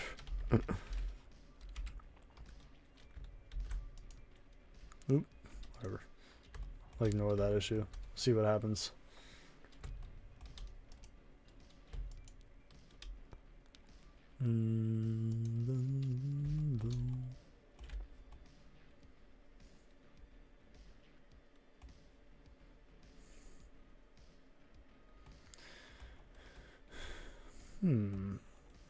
Needs more gamma. None of these are going to be its like actual textures when I'm done. I'm going to throw this into Substance Painter. I just need to distinguish between the glass and the not glass, and then we'll throw on some fancy shaders that I conned one of my friends into giving me. Oh god. Oh god, you're right. Yep. Save. We'll put this in Unity. Prefabs. What am I calling this? Material. Oh, right. Of course, I'm an idiot. Material gun. Alright, we did it. Ladies and gentlemen, we saved. And guess what? We saved again.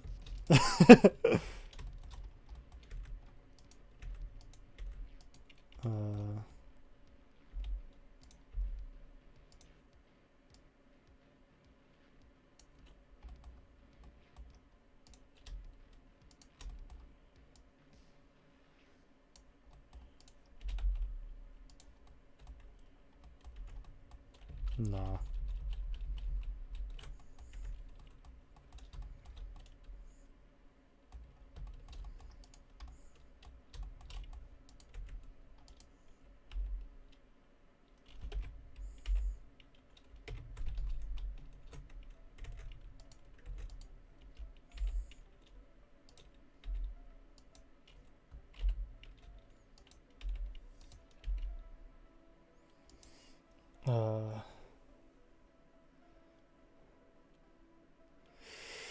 Yeah, would not be the first time I lost all my progress because I forgot that saving was a thing.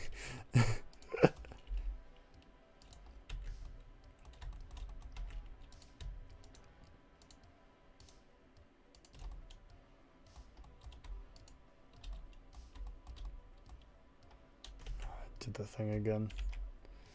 And by the thing, I mean I set this to have an even number of faces on it,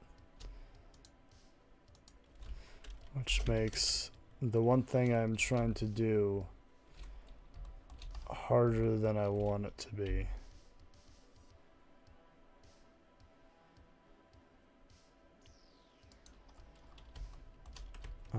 However, I live by the rule of close enough.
Looking at Nerf Super Soaker might actually Nerf Super Soaker. Nerf guns can be like some of the fanciest looking things you've ever seen. Like here's a crossbow rocket gun. Think about that. A crossbow rocket gun that is also a water gun. How can they create such technology for only $30.69? Nice. Oh my god, this is big sad.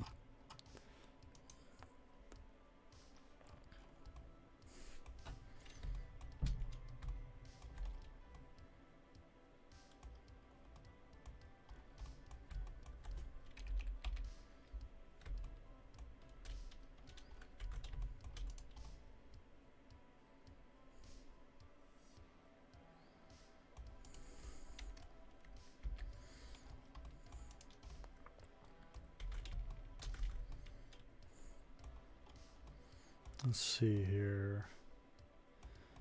I want to kind of couple this on here a bit better.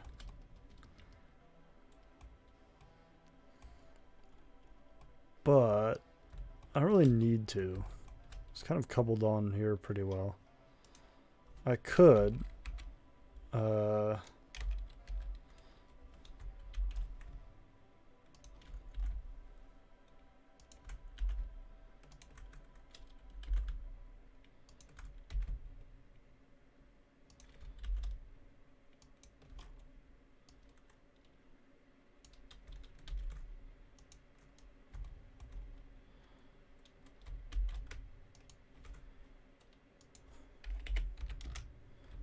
that's the wrong scale. Oop, that's the wrong scale.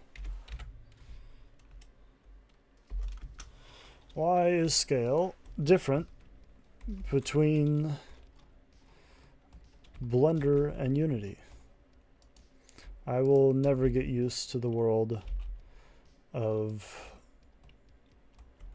Z being up. Actually, is Z up? Yep, Z's up. I will never get used to that.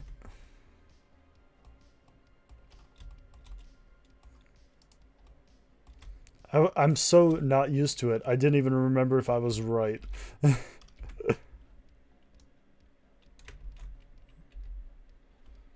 Oops.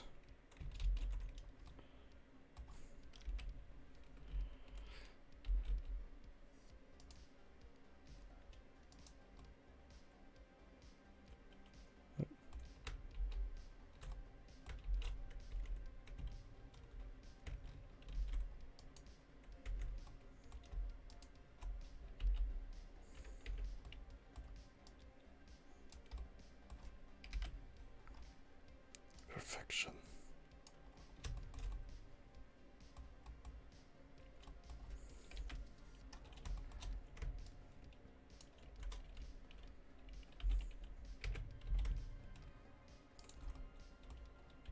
Whoops. All right. Why is up? Anything else is wrong? Can agree. Let's put this at individual origins, and I used to have this at normal.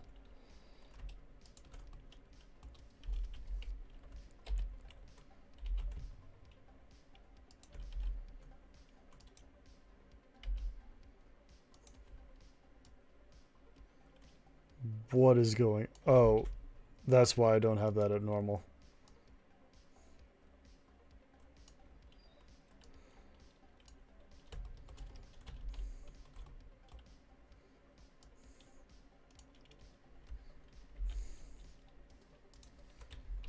What is happening? Why is this inverted? What is going on? I'm scared.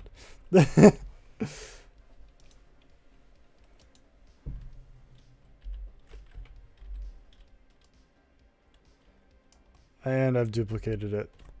What have I done?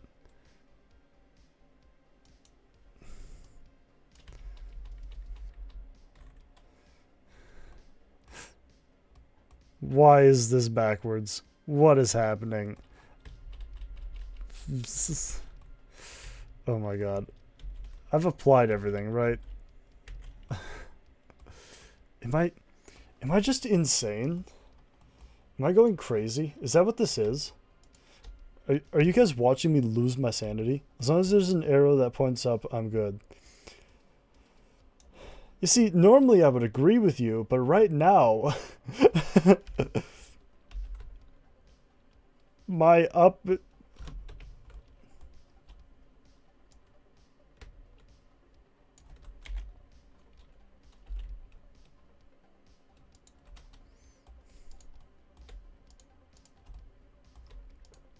But by the end, it's going to turn out like half of my normals are inverted or some weird thing like that. Oh.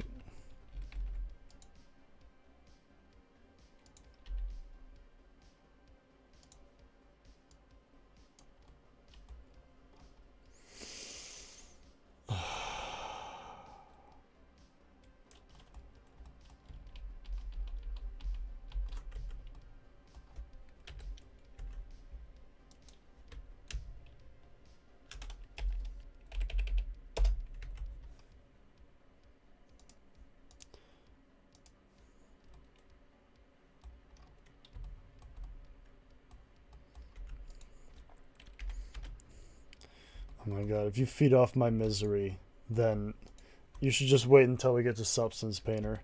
I am so bad at Substance Painter that you will be gorged.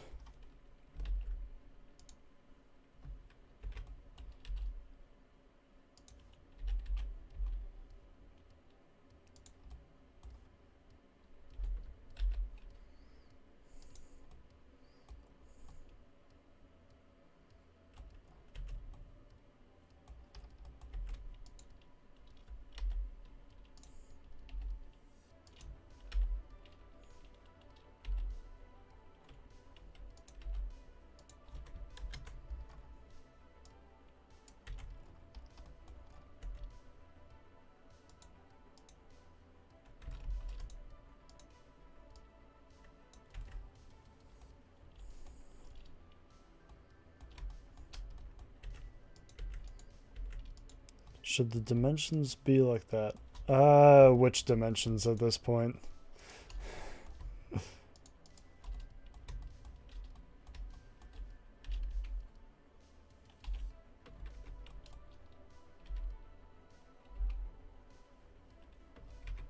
What's going on here?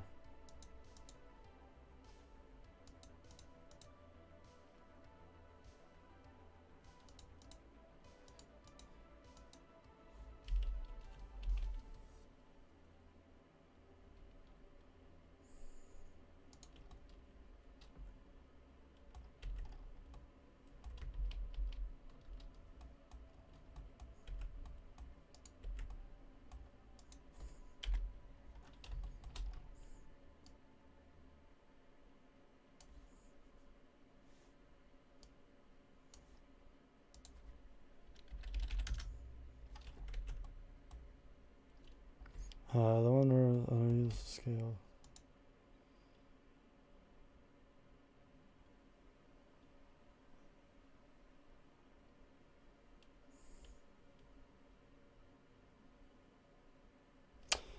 I just always assumed that dimensions updated itself and was not useful information for me. This is all assumptions I have come up with for years, so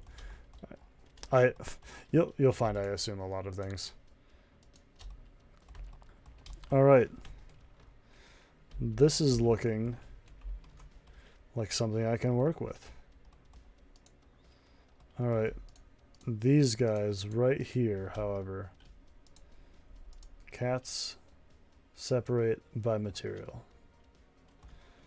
Oh, I copied these wrong.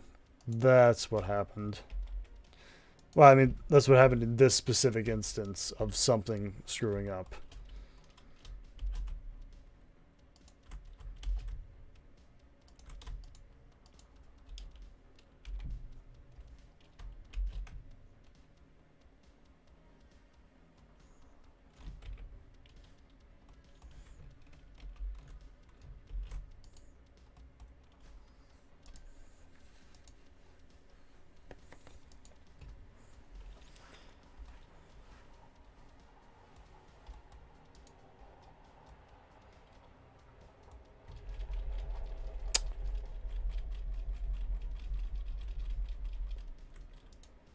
There we go. Apply. Now we can undo everything.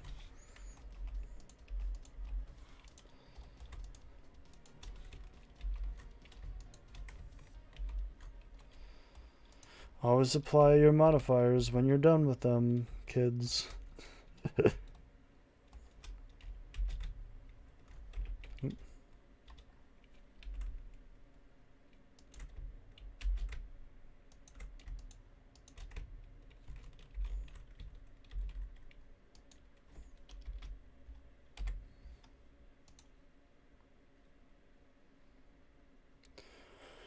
Mirror, mirror, modifier. Why am I blind to where you lie? Or, wait. Whatever. just ignore that one.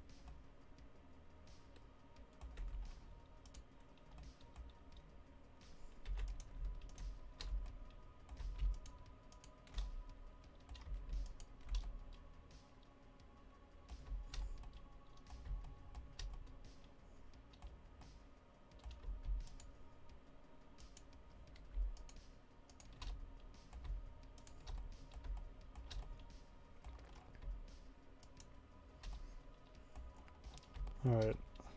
How many hours do you have in Blender? That's a good question. I don't really know how to guesstimate that. I've used it on and off for quite a few years. Nice one. Please don't use any of my jokes because they're bad quality. I've used Blender on and off for a few years before starting VRChat work.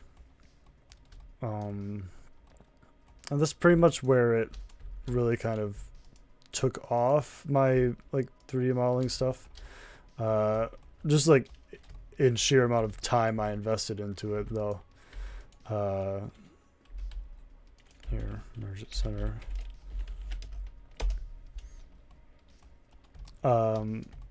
I took a 3D modeling class a couple years ago, and actually presently I am in the second half of that class.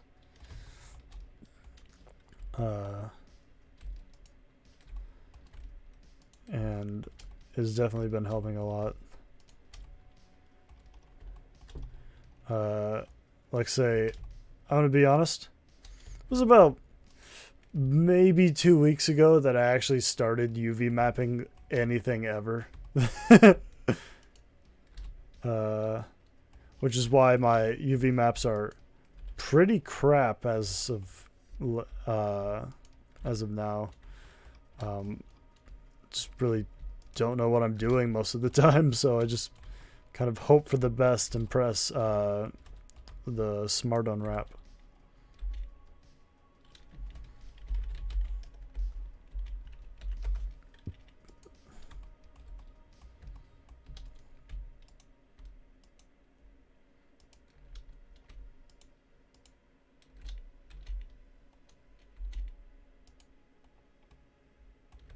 I don't know, what's this here in the front? Ah, this is the bevel end.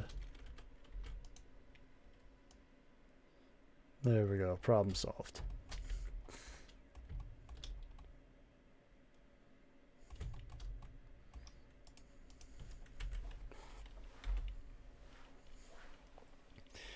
It's a necessary evil. Yep. Oh wait, I need to do these as well. Although, it appeared to already have something here.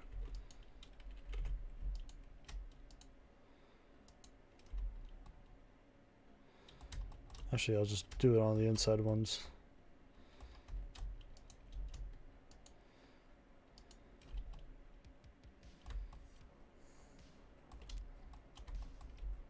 Yeah, it's obviously something that's really easy, but since I've never really done it before late, it's something that's very intimidating for me. It's like placing light probes in Unity. Like, it's super easy and they really don't matter, but I constantly feel like I'm going to screw something up. I don't even know how... Jesus Christ, how... un momento. How on earth did this happen?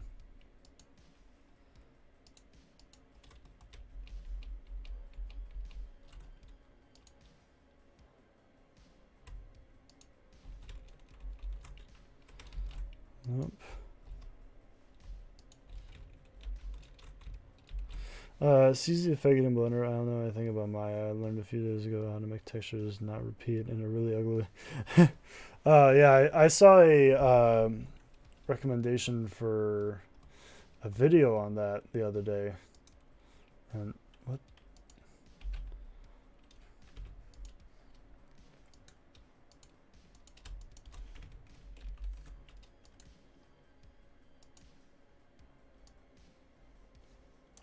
Why is this so abysmal?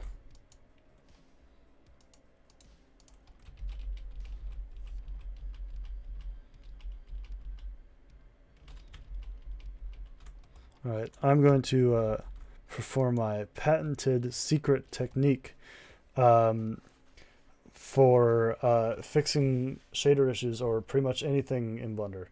I'm going to close Blender and reopen it and see if that fixes it. Looks pretty epic. Oh, thanks. Oop, didn't fix it. Well, you win some, you don't win some.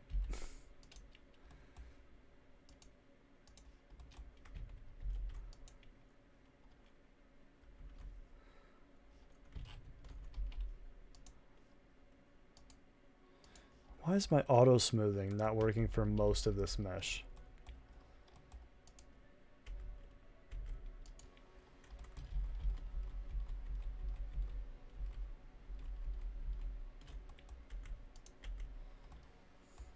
I don't really want to, but I guess I can have these be separate.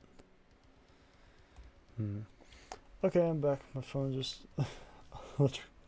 Oh, God. Yeah, I feel that one.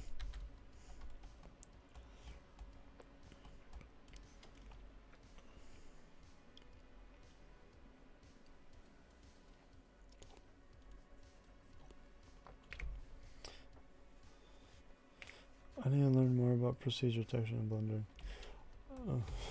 Procedural texture in blendering. Wow, I read that one to a T. Whoops. Oh, wait a minute. I know what's up. Jesus Christ, I just got so disoriented. I almost knew what was up, and then everything scared me.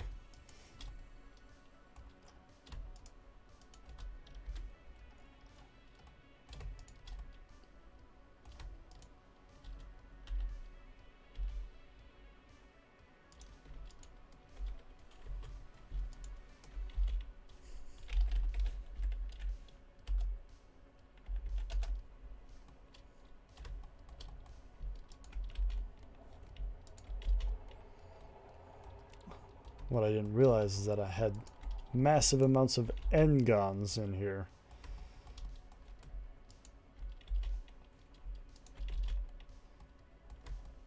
They don't exist out here, right? Yeah. Whoop. Okay. There we go. Oh, didn't fix it. Oh, I was hopeful. One way we can fix this, actually.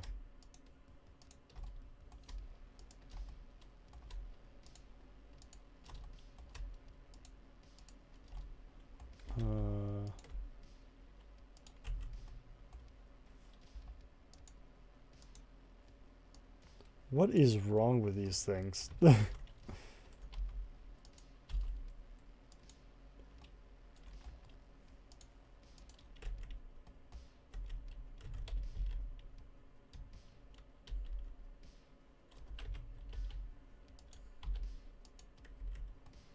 is the smooth shading on them just so broken?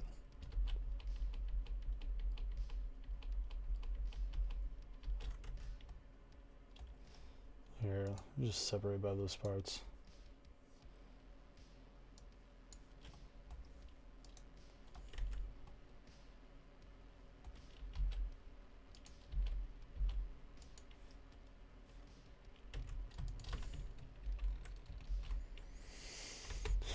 That didn't work.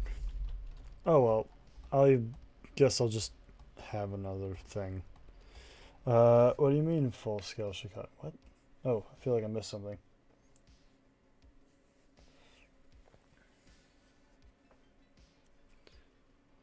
Export shaders for things like float. Ah, yeah. Well, I don't know about that one. All right.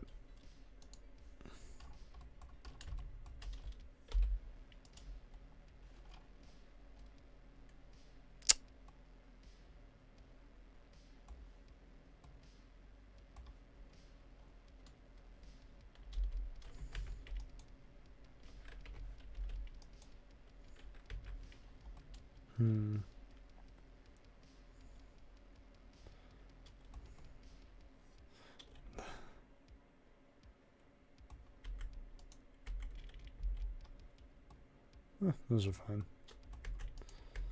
These, however, could be better.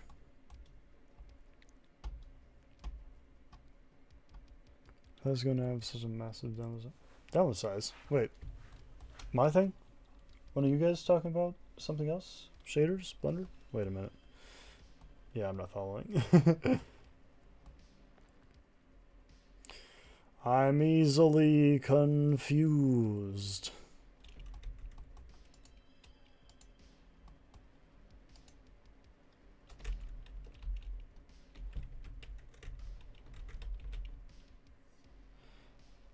Is this possible?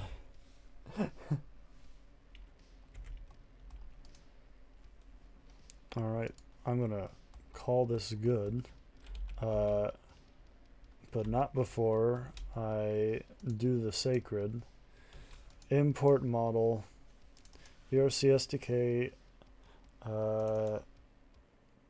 Let's see. Examples? No. Sample assets. Prototyping? No. Is Mr. Blue Man not in SDK 3 because avatar things aren't implemented?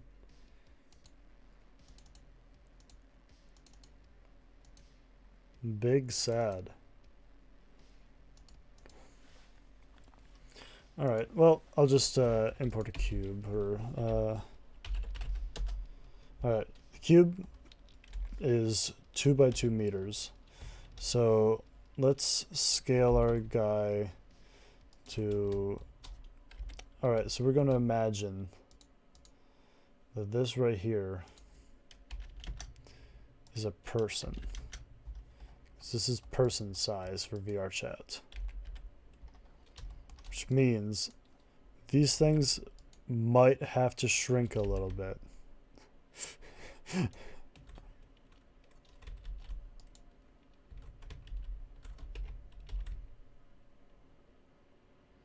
There we go. Control. Save. Oh, save. Okay, I saved. Whew. I saved again.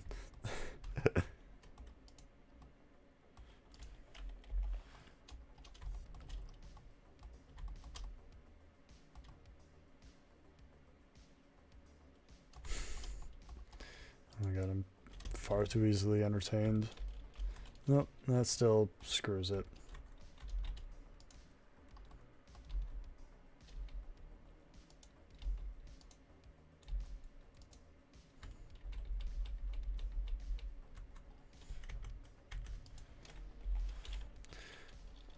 What's wrong with stringing them in Unity?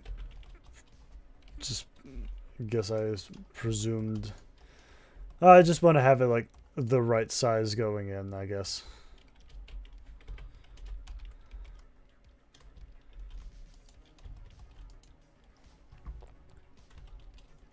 Alright. Save. Export FBX.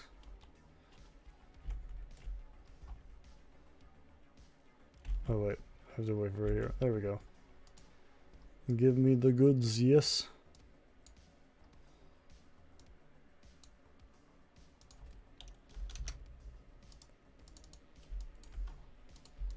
Perfect. Now, let's throw this crappy looking thing in Substance Painter. What are you trying to do? I am making... Oh, wait. Like, in general? Or... Sorry, it's tough to know which people have been here for a while. Right now I'm giving shaders to a fancy liquid-like gun thing that I have here. But I'm using it to swap materials of different objects that I shoot with. It's going to be just a weird little toy thing I came up with. New. We are not going to want fancy textures on this. We just need it to function. Oh, wait. No, that was a folder I wanted to be in. Yeah, I don't need this to be like 4K or anything. This will be nice and simple. Just some metal. Oh, God. I look up at the screen and wonder what I was doing. I just entirely lost everything.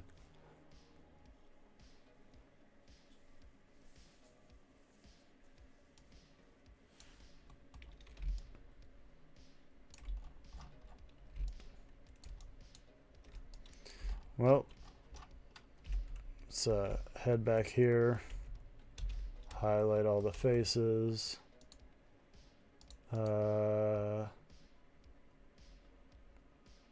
Face orientation. Aha. Well, that might be a bit of the thing. Remember earlier when I said, hey, what if all of the faces are flipped? There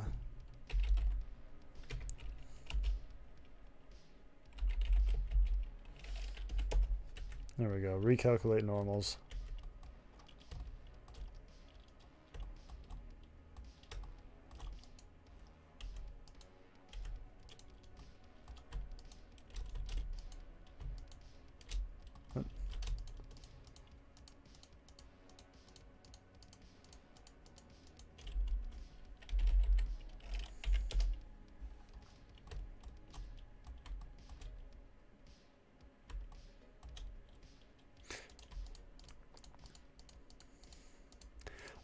I think Substance Painter has like some kind of trial thing you can do right now.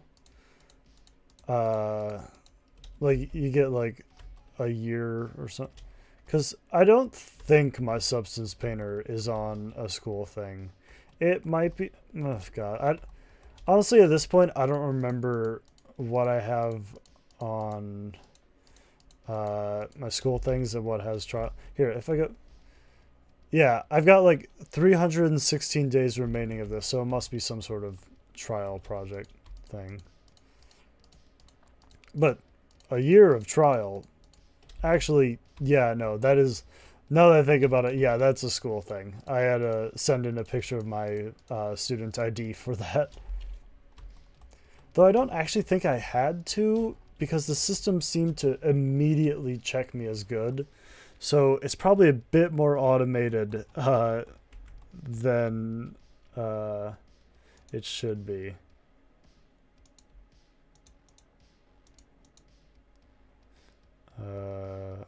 Where's the part that I have it set to show?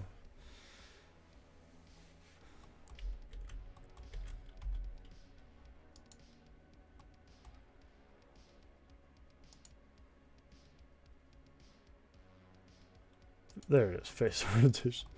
Oh my God, I can't believe I just instantly lost that as well. Alright, save. Export. Preference. I personally like to have my models and assets in a proper size when I get them, unless I want something ridiculous.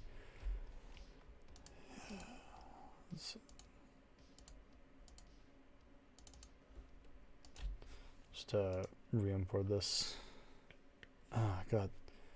I cut my knuckle earlier today. and I'd mostly forgotten about it, except apparently this one exact position that I'm constantly putting my hand in is agitating this one little scrape I have on it.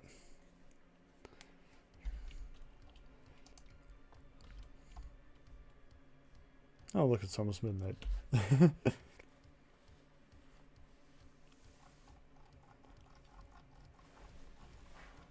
Alright, just let this load up. There we go. Oop. Oh my god. Why must every program have different controls? Why must substances be so different? Let's just throw this on here for now. Oh, wait, I forgot. I need to bake some maps here.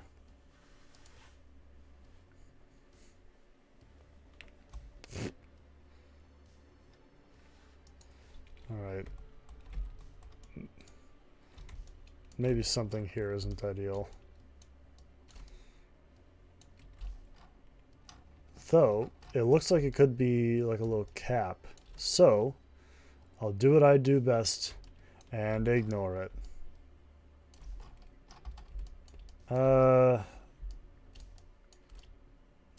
Maybe I can't ignore all of this.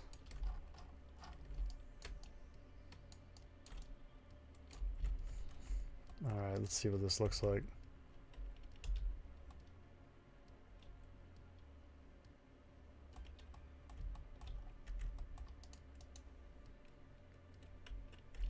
Actually, I know what it is. I exported it all as one object. And the way I have the UV mapping set up, I shouldn't have done that. So, let's try exporting it as 3 different objects.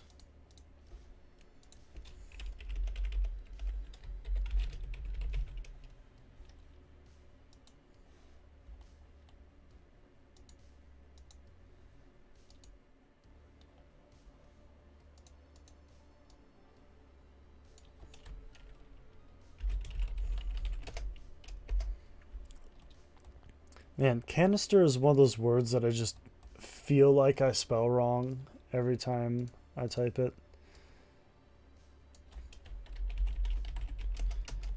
I don't know why. Just something about it doesn't sit well. Start with the chassis. And discard this. Discord? Discard. Fairly a lot of good free stuff or inexpensive stuff. Professional software is always good to cost. And yeah. Yeah, and a few things that tend to become what they call industry standard.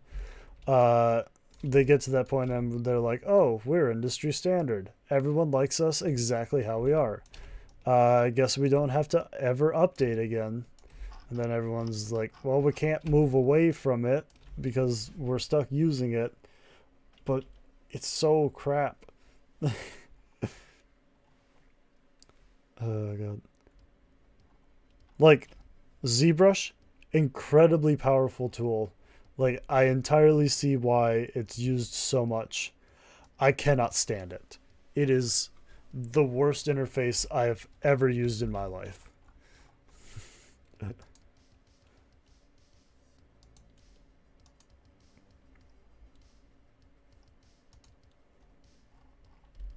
Oh, yeah. Yeah, I have Magic Vegas, which is Sony Vegas, just bought out by Magix with an X. And I can render videos in that so much faster than with Adobe Premiere, simply because they're not sitting on their asses like Adobe is doing literally nothing.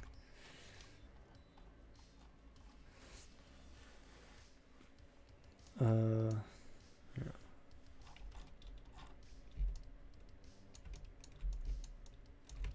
I don't like that.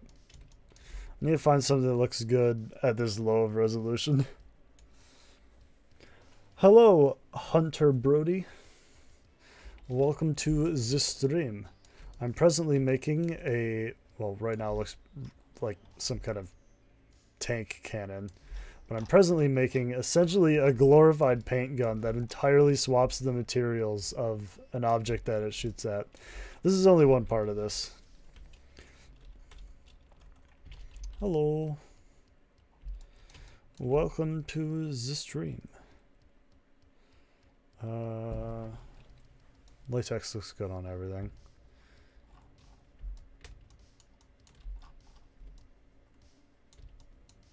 Yeah, I can rock latex.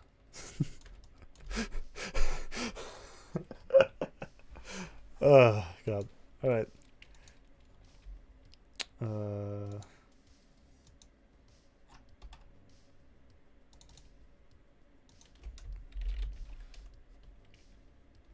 Alright, this is the chassis.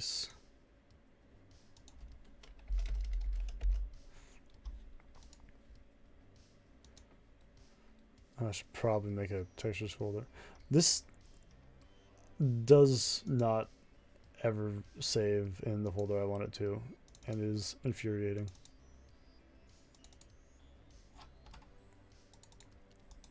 I don't have a textures folder yet. Probably because I haven't made textures yet.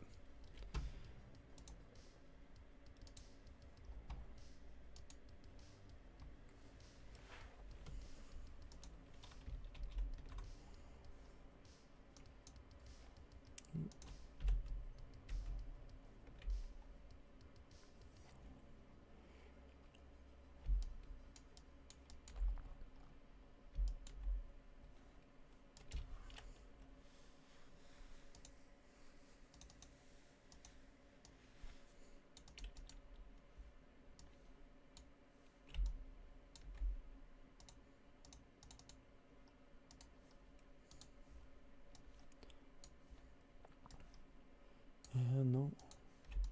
There we go.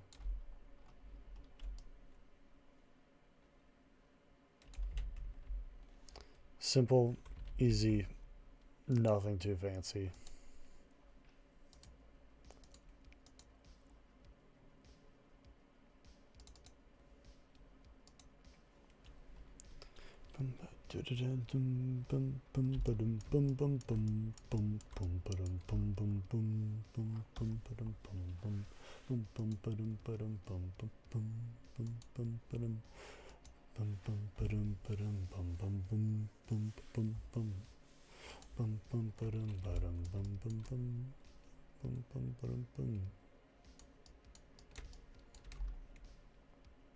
Get over there. All right. So we want to give this some kind of glowy thing. So this is going to be entirely changed, actually in Unity, rather than what happens here. Any reason you're using such small textures? I like to give smaller textures to things I want to hand off. Normally, if I'm doing like here, another project that I have is a recording studio thing for my class. This I have like 2K textures on, and I don't remember what it is, but there's something in this room that has 4K textures on it. It's definitely not the walls. But I like having high-res textures. I'm just always worried that like if I hand something off to people and it's like smaller file size is always preferred for me, rather than having it like be, oh, it's super high res. Like I definitely love things being super high res. Don't get me wrong. That's my thing. I love it. However, I understand that file size is a common issue for a lot of things, especially when it comes to like working on things for the Quest or the likes. Here. I think this is all I really need it to be. Yeah, I baked that stuff. Yeah, we're gonna modify all of this in shader stuff. I mean, I'm not. Someone is, and maybe, um, actually, if we're dynamically changing this to be, any kind, actually, no, this is fine. The weirder this looks, honestly, the better. Like, I kind of wanted it to be super jarring whenever you've selected some kind of weird material. Or like, it's like, oh, well, this is weird. Material gun.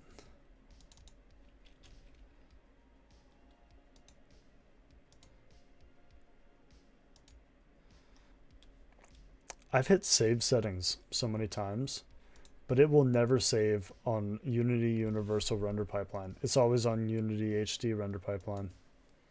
I just can't convince it. Ah, so it's a team effort. Uh, uh, it might. Okay, I have friends that I can probably bother for a shader.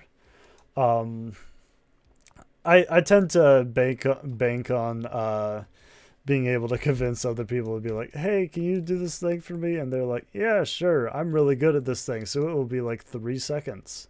And I'll be like, thank you. um, I probably should do less of that. Um, let's go in textures.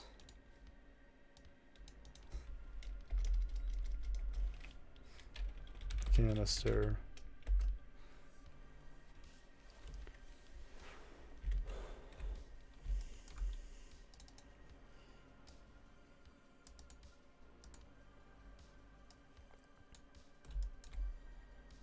In fact, I should definitely do less than that, less of that, rather than always assuming that I can just get people to do whatever I want. Oh god.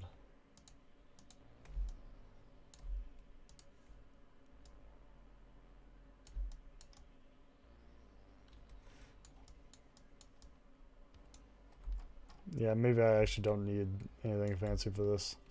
Yeah, I'll just scrap these. And this will complain. It's like, oh, what's going on? Because yep, let's just get rid of that and put visualizer on here. Visualizer is going to be the new name of glass. Actually, just because it's going to bother me.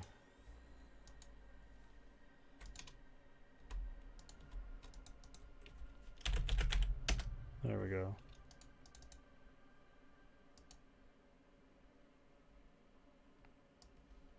Oh, well, missed that one.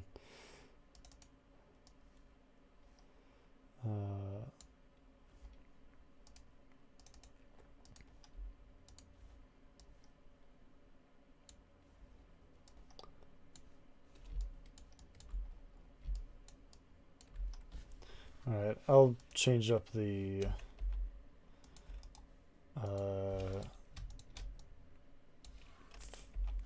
this thing. Actually, I bet I could grab the shader used for hard lights. Let me see here. What's plugged in? Oh, this isn't plugged in. Perfect.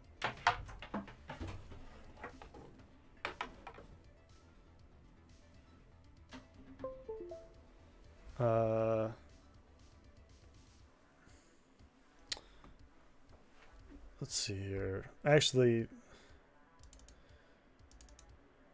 is this even going to have something in it? I have to find something that I know that I've imported hard lights prefabs into. Oh, toy box. Here we are. All right, so warp staff, and he has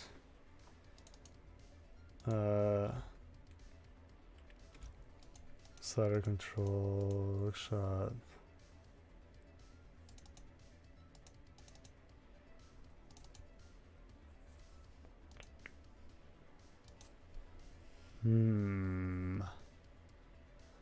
Where would he have put a shader?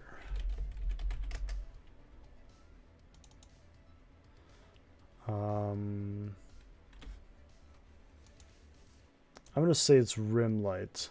I'm gonna say it's that because I'm guessing. Not because I know, but because it just gives me a thing I can say. Alright. So... Ooh, failed to compile. Oh no. I can't believe it's failed to compile.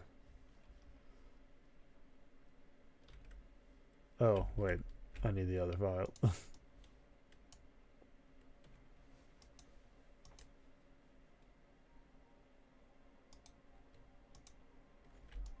Ooh, there we go.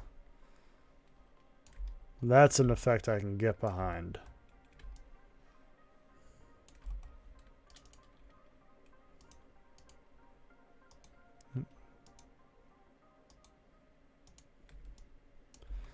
Alright.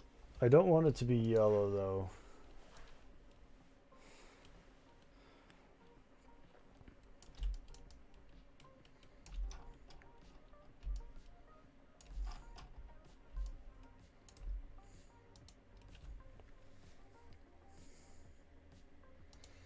Alright, so I'm going to set our raycast to ignore pickup. Because I'm going to give the body a convex mesh collider. There we go.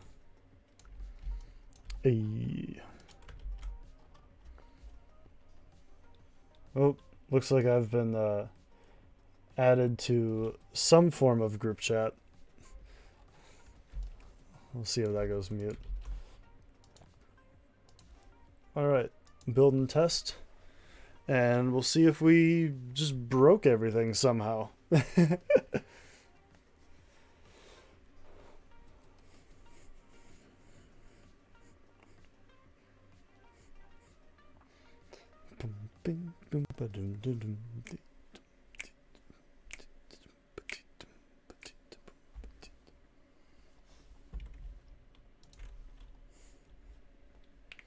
I want to absorb the material into the canister. Yes. That is one thing that could happen. Ooh.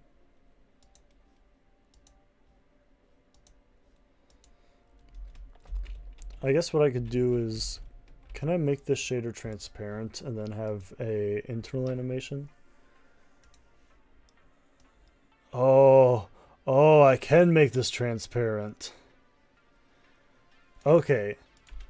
So that changes everything. All right. Oh, this is too fun.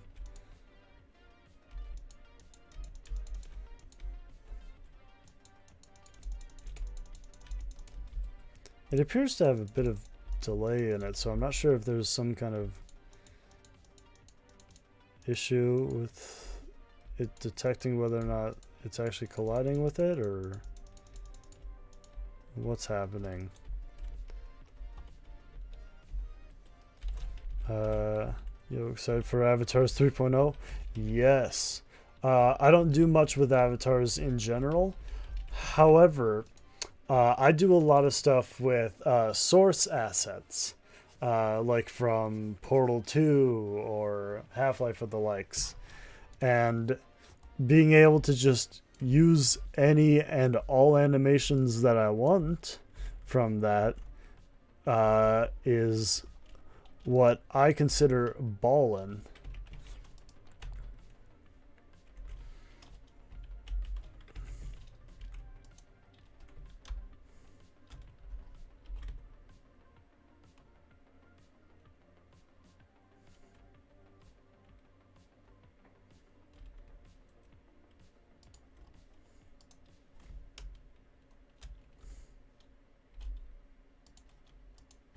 Oh, you're right. Because what the Christ just happened?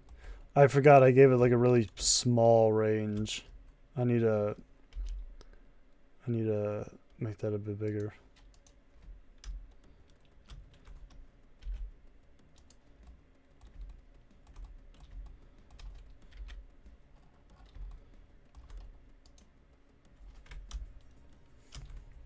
Yeah, that would be exactly what that is actually. So yeah, thank you. How I keep hitting Shift plus instead of Control plus because I have monkey brain.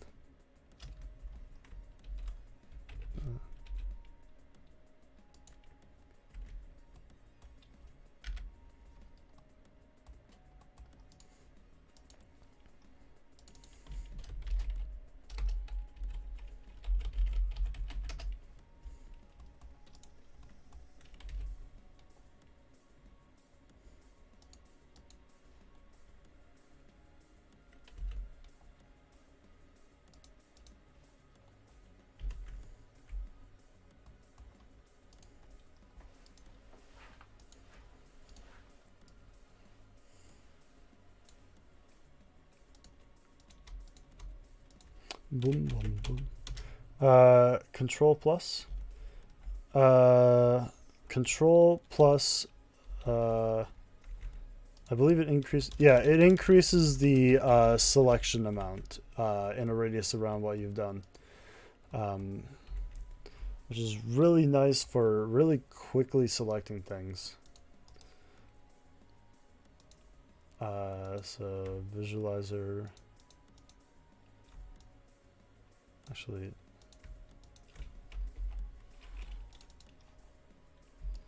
ooh.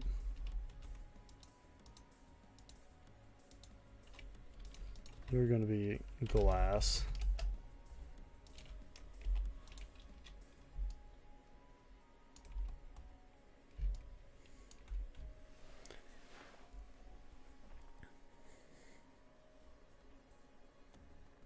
No, I'm just going to have an invisible material. Or actually, no, I'll just use this and call it clear. Kind of glassy.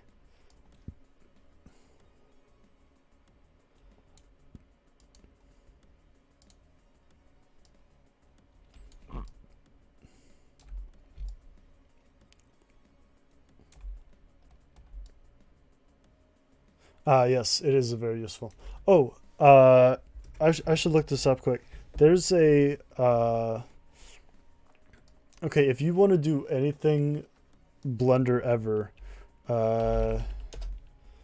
here, Blender 100 tips.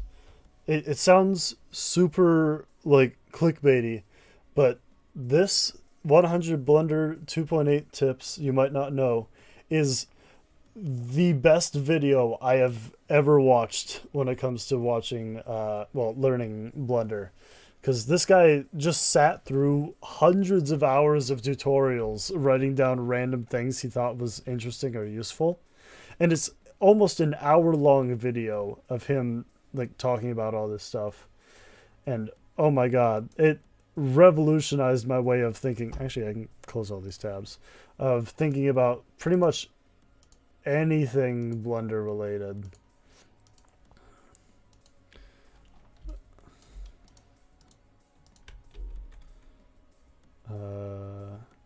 Yeah.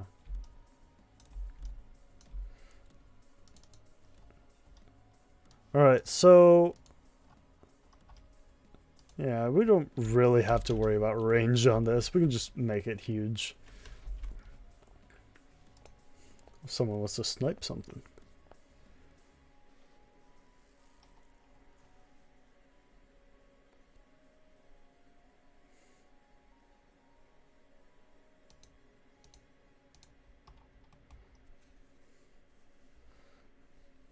Alright, sphere collider, go away. You will be replaced with a box collider trigger.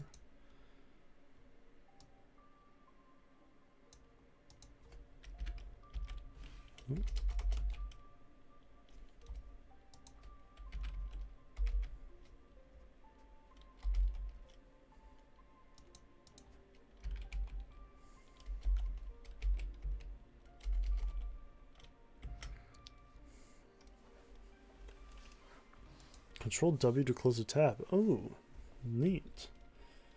I will definitely attempt to remember that at some point. Oh god. I should probably save this as a prefab. I think. Alright. Oh man, this looks so good. Oh, if you ever think that you might be missing something out by my character being in the way, don't worry. I'm also missing out.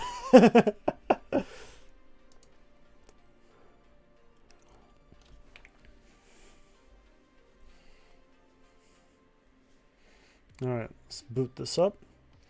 Then we can probably make some sound effects for this.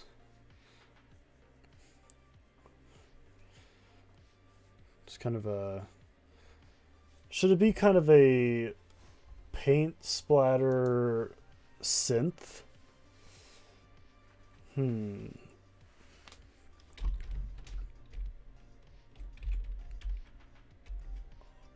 Oh, this shader actually worked out so much better than I ever expected it to. Oh, wait.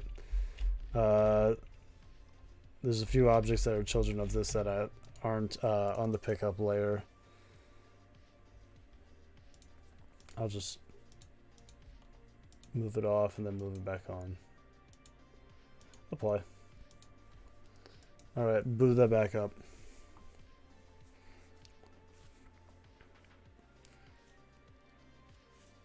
Let's see. What if I just did this and trimmed it down and put some synth to it? Maybe it's like,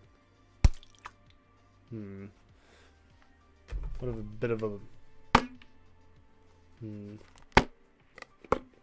no.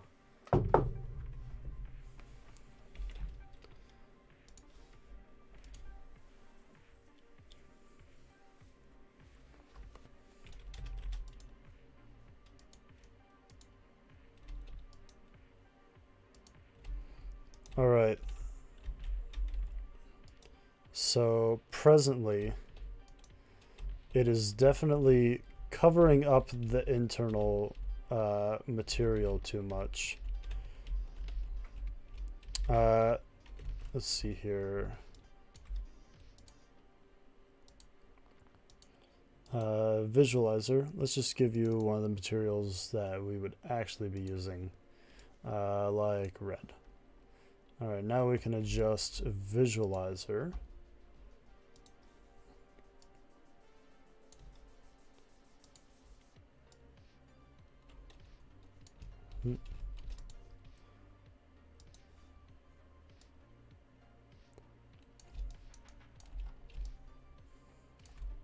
There we go.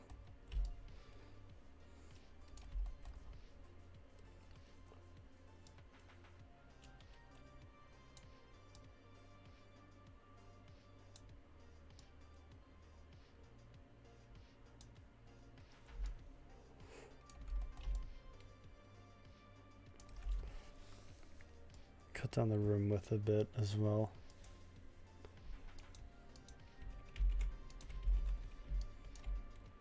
Just put the settings the same on all of them. All right.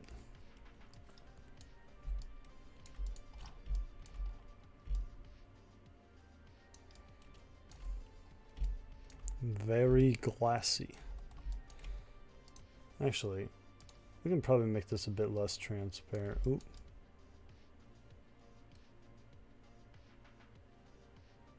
Maybe not. Yeah, transparent over transparent. Maybe some shade. Because I don't know anything about shaders, so I'm just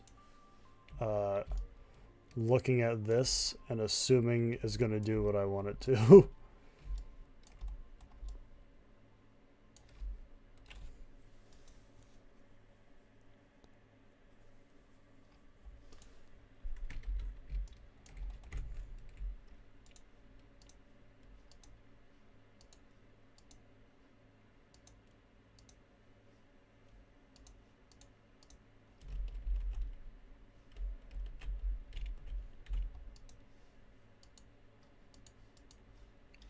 It's blue. It's a blue world blue. And yes, it is all a blue.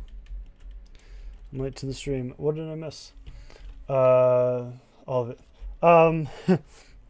So, I've been working on a material gun. It's what I've been calling it. Essentially, you use this object on a material, and then it like copies that material into its canister, and the next object you shoot it against will get the material that you've placed on it. Why not use a Poyomi shader? Poyomi shaders. They're one of those things that like constantly get recommended to me, and I've never actually looked into it. Poyomi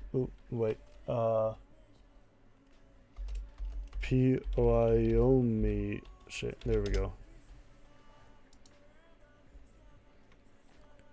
Alright, let's just tune shaders. Do they have the thing for, maybe that is all their shaders. Let's see here. Labels, stencils. Oh god, okay, maybe they have a few shaders in here. Will you be able to set certain objects as unpaintable? Yeah, you could definitely do something like that. Let's say on pickup use down, it does a line cast. Right now it checks if wall hit dot collider equals null return. That's so like if you shoot like the player, it will be like, could it work on players? No, because any attempt to access the player object results in a null response due to security issues. Well, that is the way they stop security issues. So you cannot paint players, unfortunately. Hold on just a sec. It's a lot harder to think when there's words. Here. There we go. Much easier. So here, what you would do here is if wall hit dot transform dot name starts with, and let's say no paint. This is just one of the ways you can do it.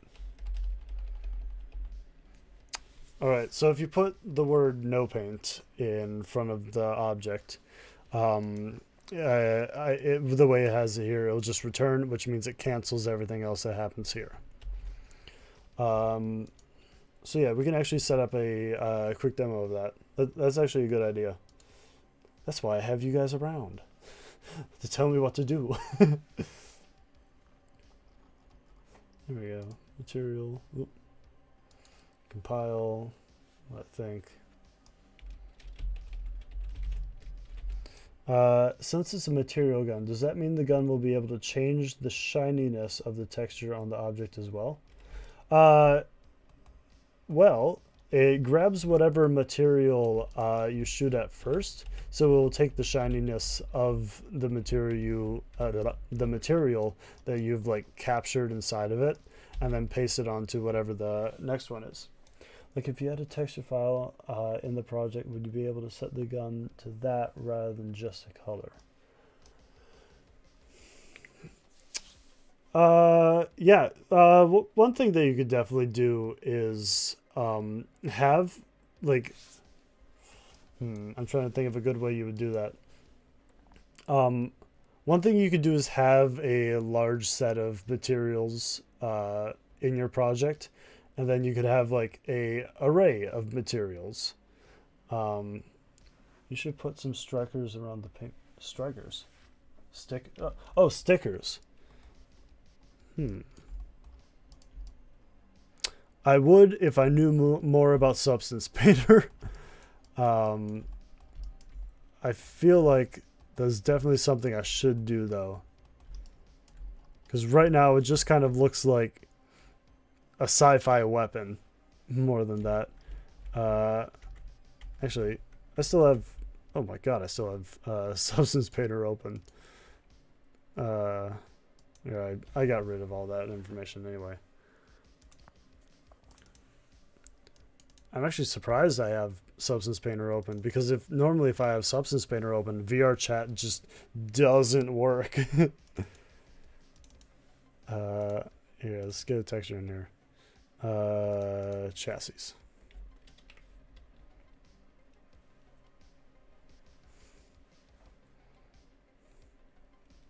Let's see. I'm a software development and I'm bad at preparing and backing into my feature. Oh god, feature creep is a sin of us all. Don't worry on that one. How's steel painted look here? Well, this just looks like an old. There we go. This just looks like an old rusty tractor.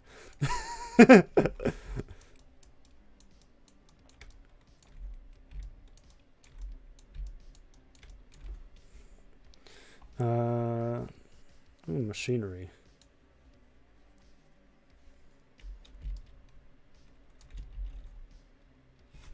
I'm just trying to look. I'm trying to find something that would be like, I guess, a bit playful. Like something that doesn't seem like, oh no, I should avoid getting shot by this. Problem is I'm very new to Substance Painter and can't do a whole lot with it outside of just use smart materials. Sapphire, what is this word? Sapphire corundum. You can put paintball. I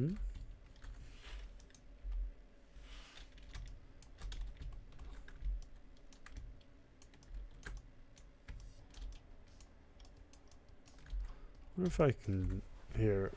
I haven't used a tool before.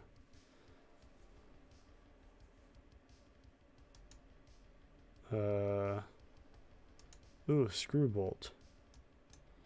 Ooh.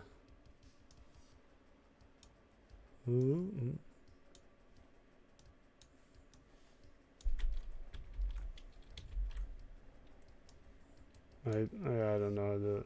A literal Nerf Super Soaker? Oh god.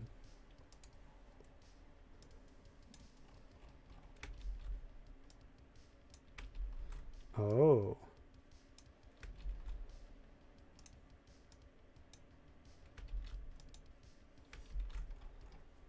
Oh, I could definitely play with this.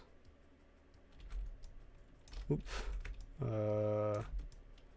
One of these is shrink tool. Oh, there we go.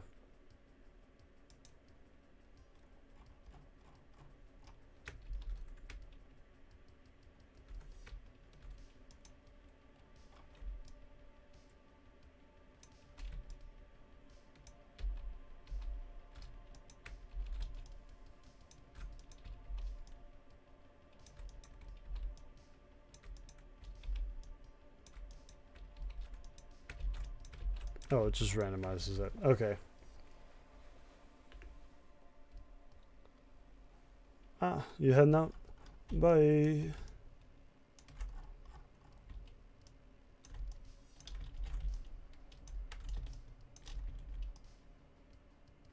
I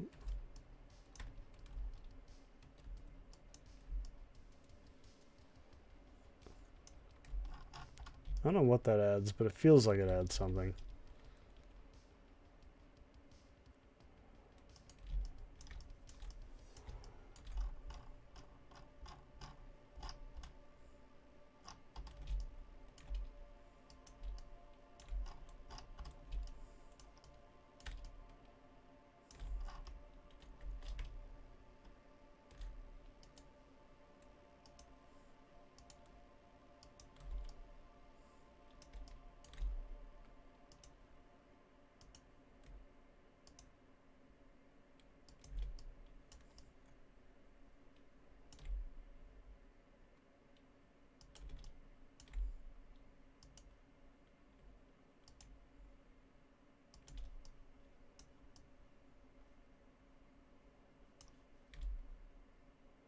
There we go.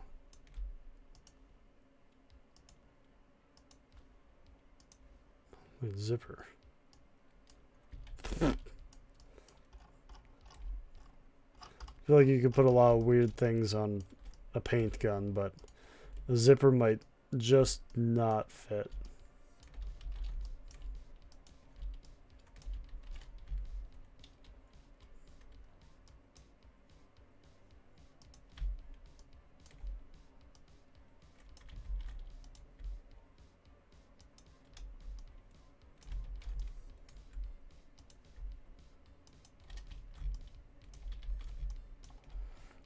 It might add to the normal map, so it gets a bump. Yep, that is my assumption.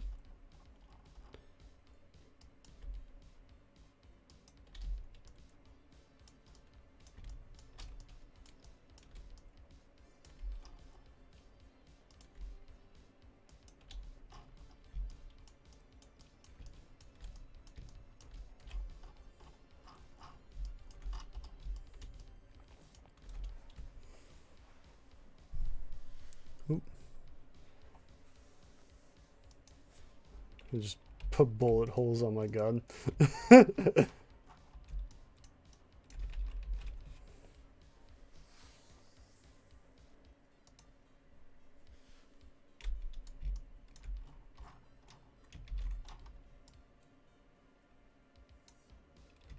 scratches look like they were made by a human rather than it being bumped around. Oil leak.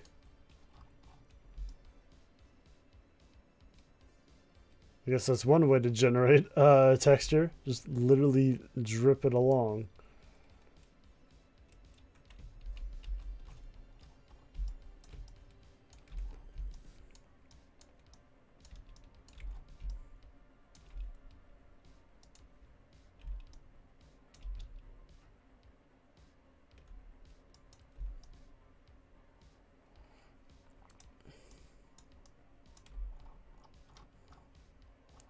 Oh, this is absolutely like a godsend when it comes to making textures of any sort. It is a work of magic. And I am nowhere near capable of using it to its fullest ability. Grunges. Man, I don't know what like 80% of this stuff is.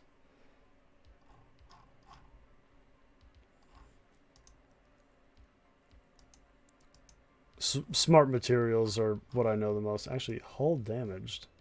What is this?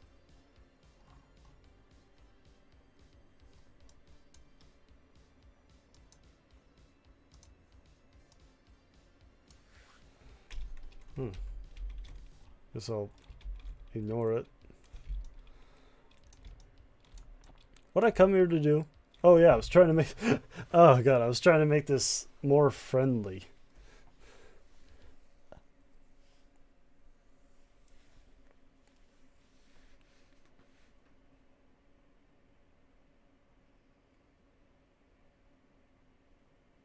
Displacement maps.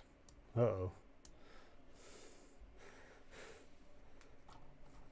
Oh great. This just looks like a World War II weapon. Alright, let's just leave it at this. Save. Export textures. Textures. Ah, perfect.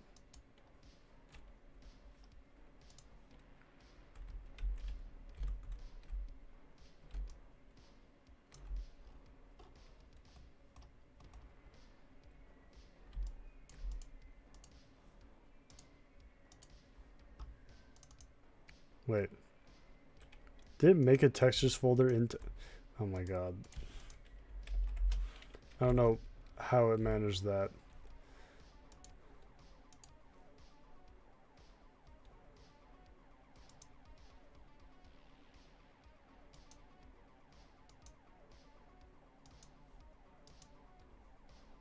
Alright. Use a plastic with bright colors. Yeah, let's check that out. Alumino P. Plastic tool? Nah. Plastic soft dirty, plastic thermoform, plastic cracked. Why are there so many options?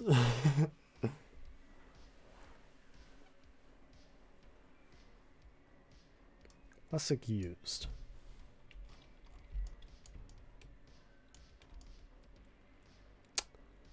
This looks like one of those rubber bouncy balls you would get, or like a big eraser. Which I guess is plastic.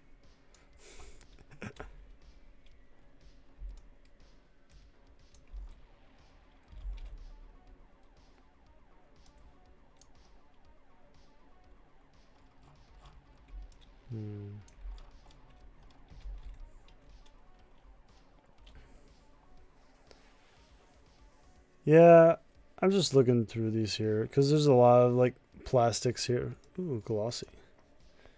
Like they're all in this just section, so I don't really need to go too far.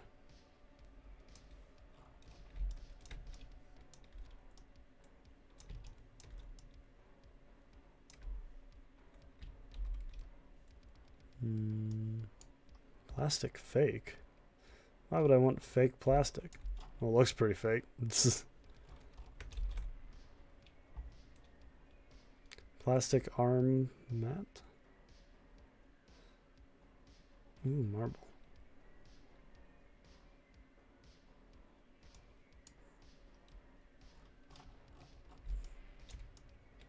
Well, this looks like it's been left out in a sandbox for a few too many years. May or may not have personal experience with that.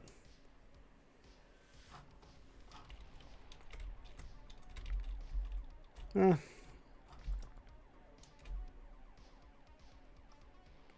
Toy Story with the blue, yeah.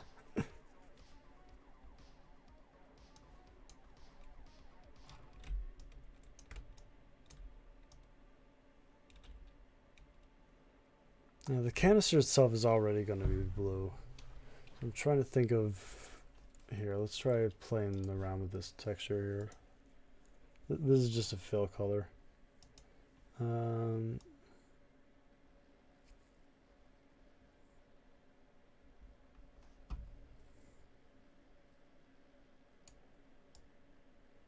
What color to you guys is like... Actually, here, what's Nerf color?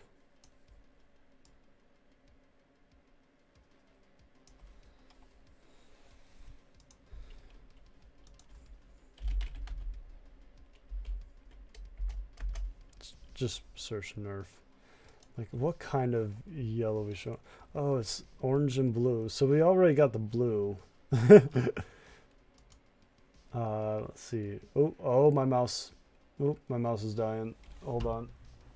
I need to eject my hard drive so that I can plug in the cable that I need to charge my mouse.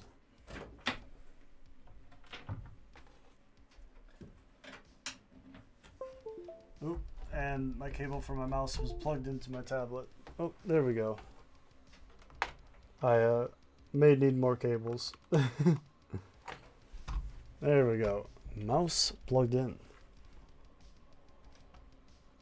Alright, so this is kind of a shiny orange.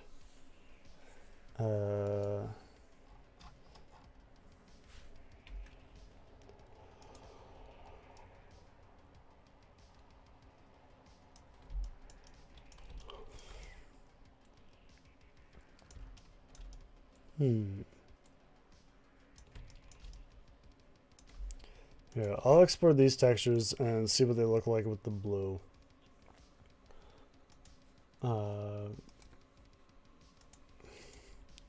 Orange. Oh. There we go.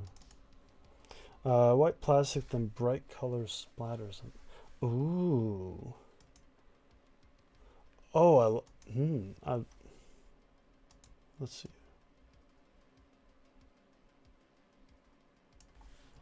Ooh.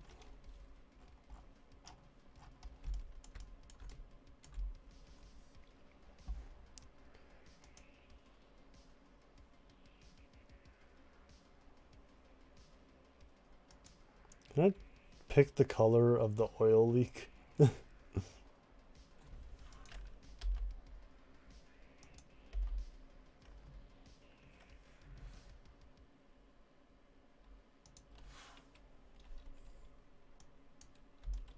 What? I have oil leak selected. Why am I getting screw bolts?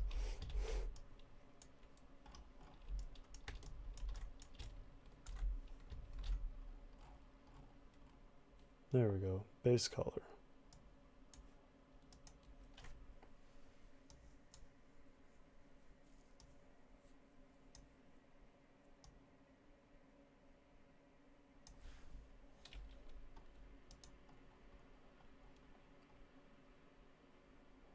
Max life.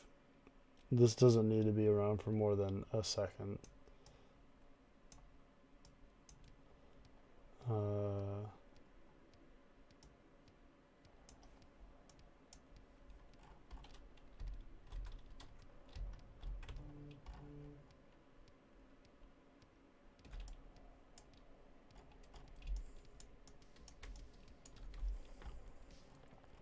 Oh, I'm liking this.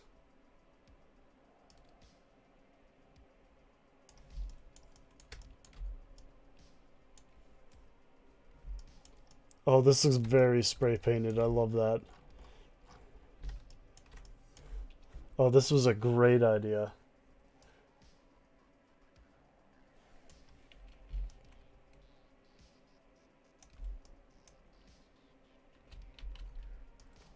Oh, okay. I see what you're saying.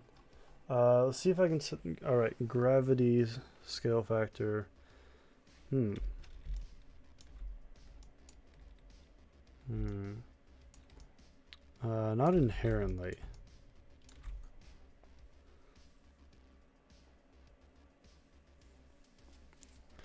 I've definitely here. Maybe if I just kind of simulate it.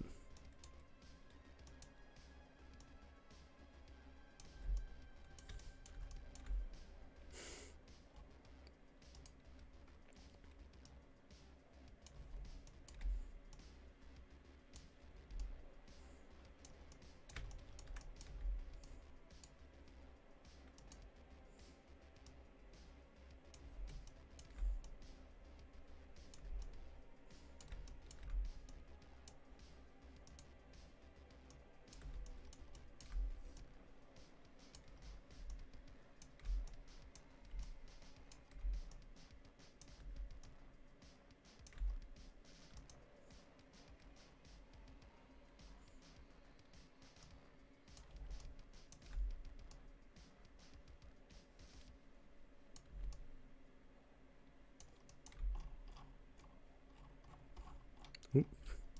Not sure how these got here. Well,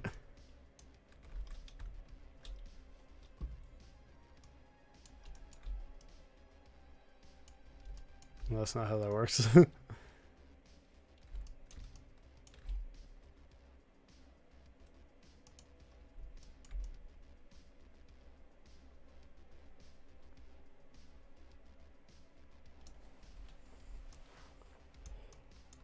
Gonna bounce out. Save. Oh, save. Yep. Thank you. Yeah, I will see you again, Doodle. Hey, no worries. Don't feel like you're hijacking anything. I gladly take advice for anything, as long as that advice sounds smart, and yours definitely does. You definitely know your way around a kid's toy. No. uh, Actually, no. Those little splatters work well.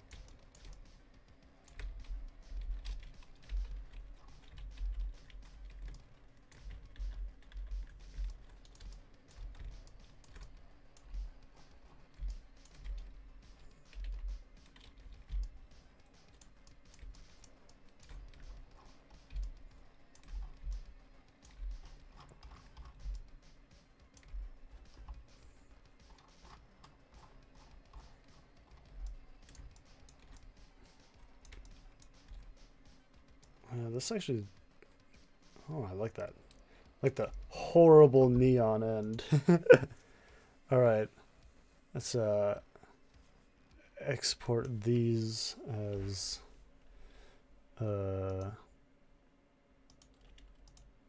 rename you to paint gun.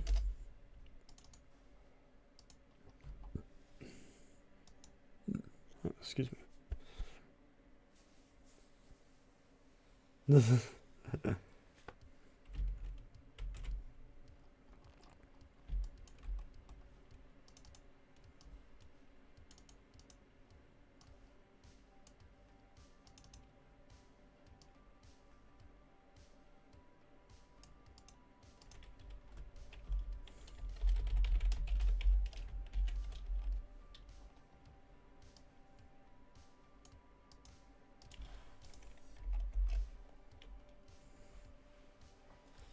Oh, no, not. Oh, what happened? Oh, okay.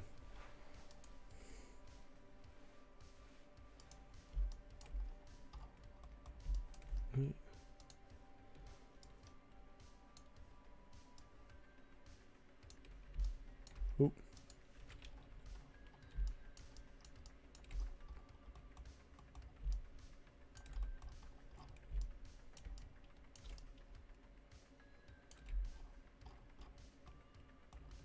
Here, I'm gonna need some on the back. Because the back's what the user is going to be seeing the most, almost certainly. What happened?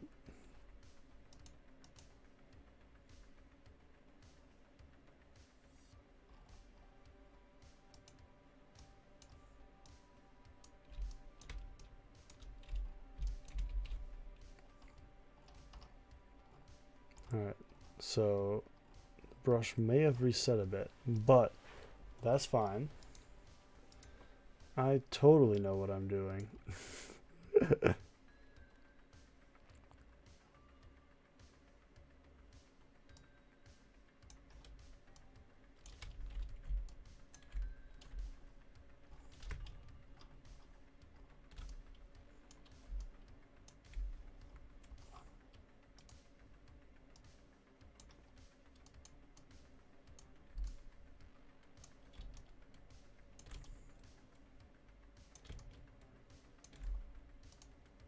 Just give it some.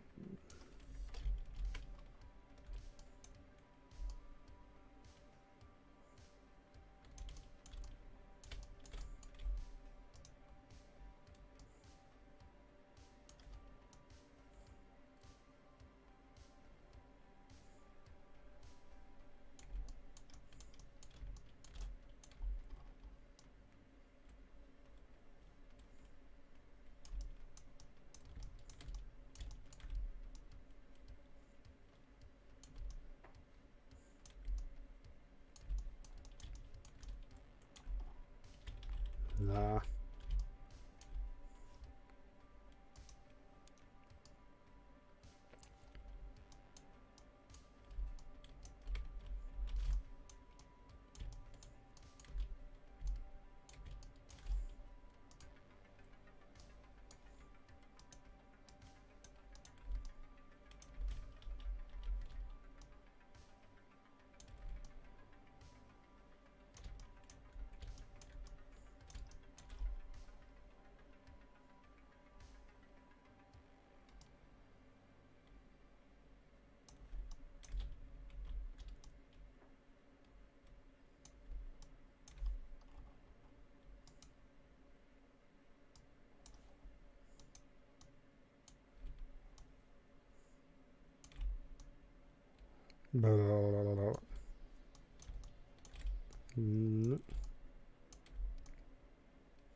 Nah.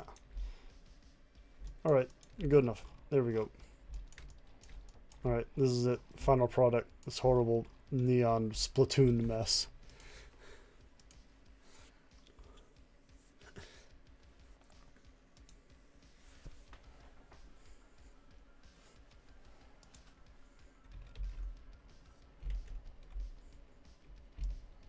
Beautiful. And just because I trust in nothing, let's boot this up again and make sure it works.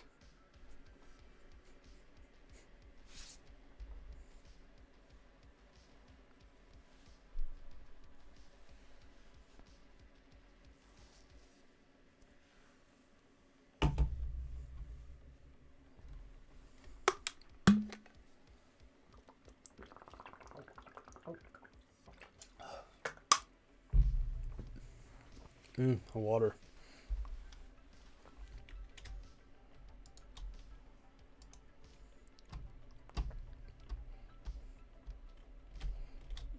Alright, we've got our beautiful little device here. Locked and loaded. Well, now it's loaded. Alright. Red. Oop. Green. Blue. Perfect.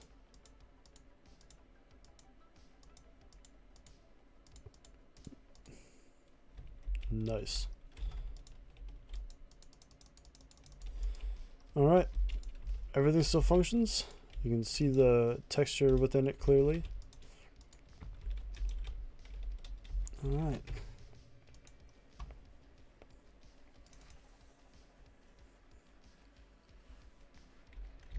Actually, I do want to check quick. How does this look with an actually textured thing? Like, say this. Actually, we'll do this just so we have a better idea of like what kind of shapes it creates with the textures. Because I guess I didn't really look at the UV mapping for the insides.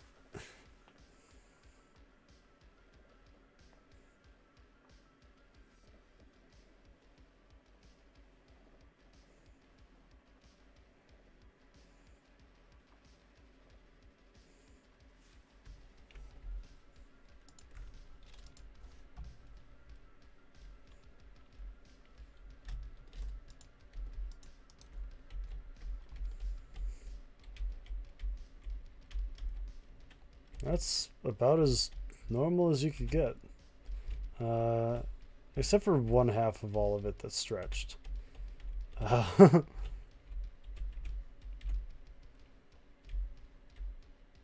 bet I could fix that real quick. Actually, I need to start closing some programs. Here, we've got everything we need from this. Is Blender still? Yeah, Blender is still open.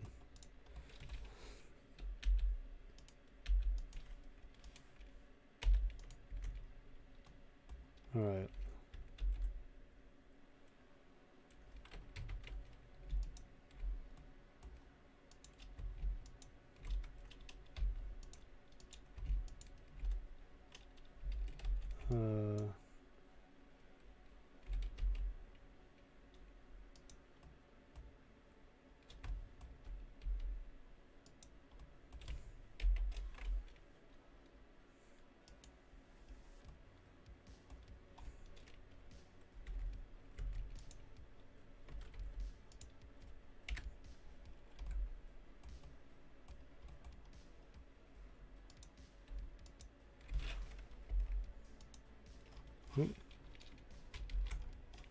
Something up here though.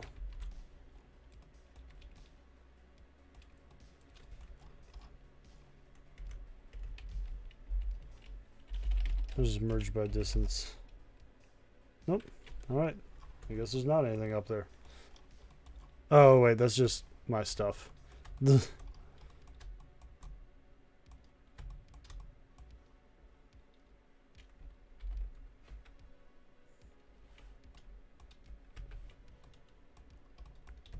Alright, yeah, that hole's gonna be fine because we got that keeping tops on it. So these guys we need to actually care about.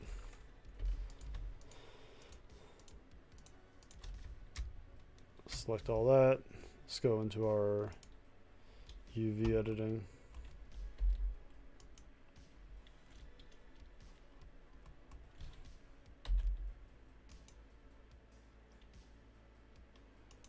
Maybe we should unwrap these individually.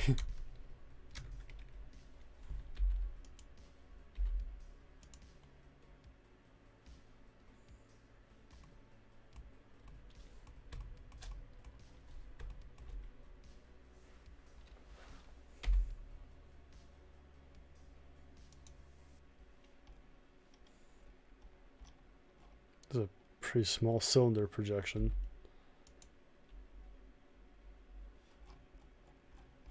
It's a pretty weird cube projection. It's a tiny sphere projection.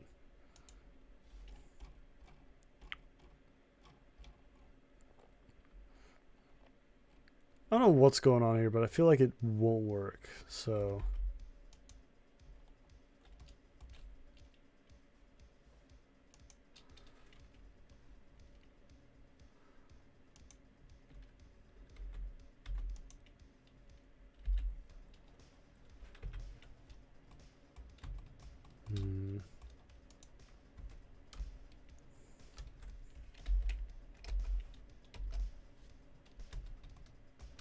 How can these be different? Okay, literally, how are these different? They're all the same. How are they unwrapping differently?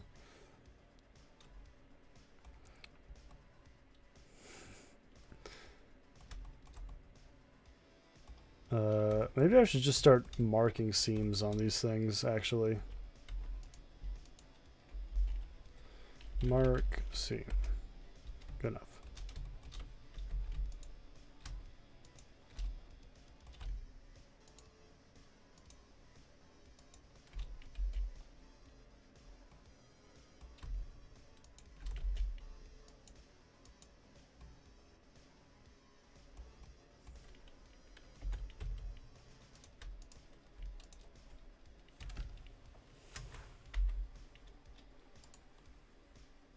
Oh, that didn't make that any more sensical. Can't you add a seam along the length of the cinder? Yeah, let's do that on the underside.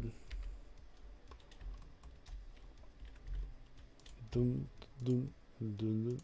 Yeah, again, I'm rather new to the world of UVs.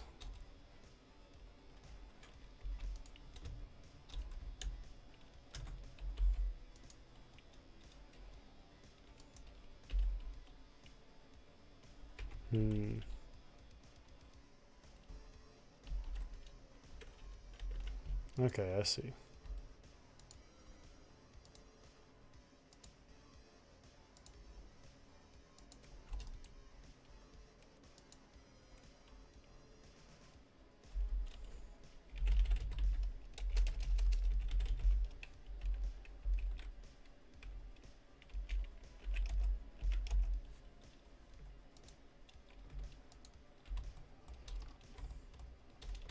Alright, again, I'm a little bit new to this, some of this stuff. So what's the blue seams mean? Or the teal ones? Because I could not tell you nor myself.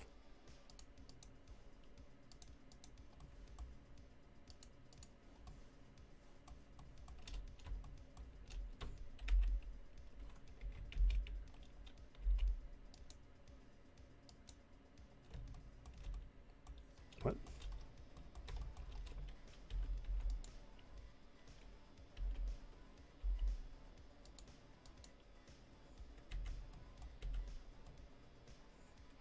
I had to draw unfolded hubs.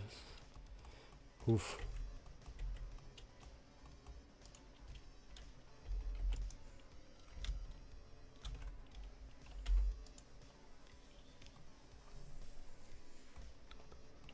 Yeah, I can't figure out how to get rid of this blue. Which is weird because I did not create the blue. Oh, it's marked as a sharp. What's a sharp?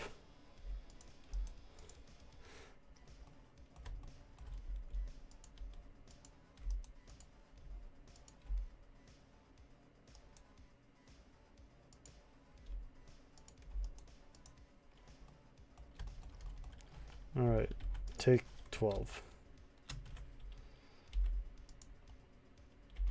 Well, sharps appear to do nothing for that. Sign lines are, these lines appear when you select sharp edges vertices menu. You can eliminate them by selecting smooth vertices from the same menu here. Oh, okay, that makes sense.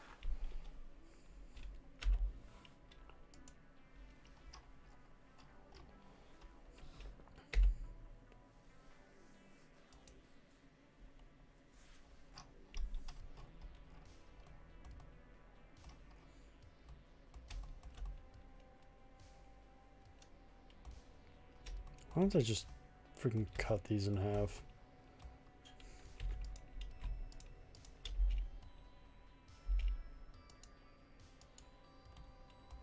How?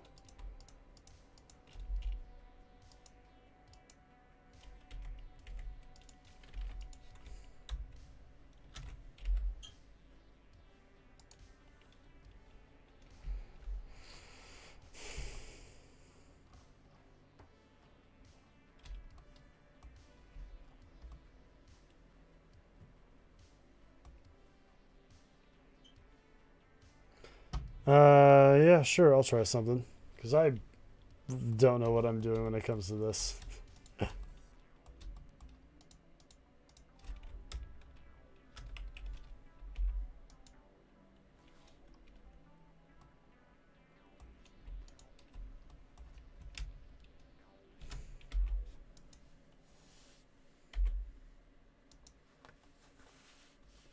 Oh.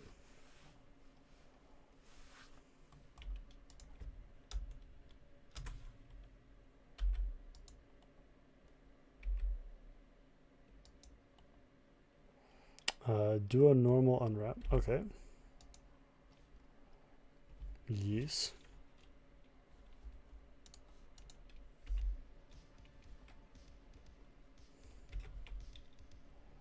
This will probably be the most sensible.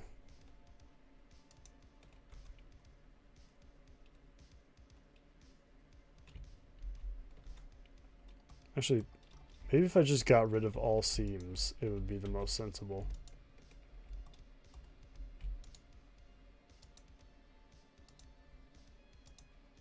So it just like spreads out like a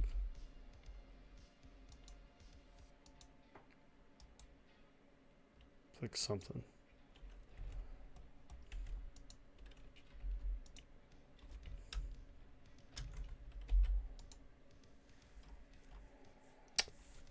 Oh, I was hoping it would be something less like that. But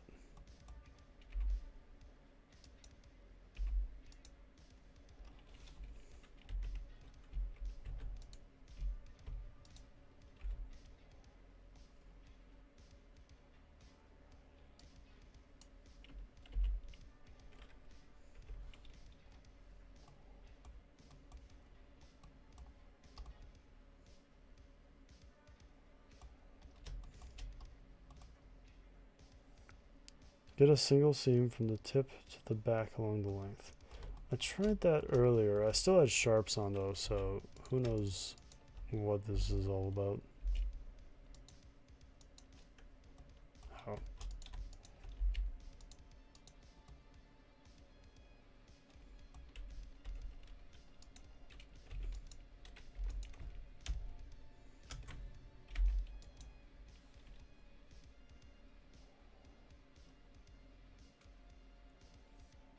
I guess this is reasonable enough. Yeah, especially compared to that. Yeah, just a normal unwrap. This should be good enough, seeing as the issue I'm trying to fix is that oh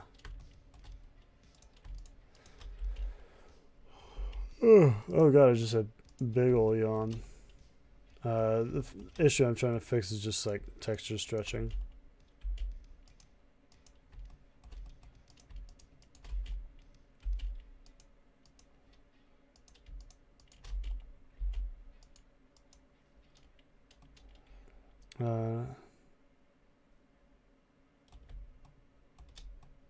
Select it. Okay. Where did you come from? Clear. Any weird stragglers? Okay.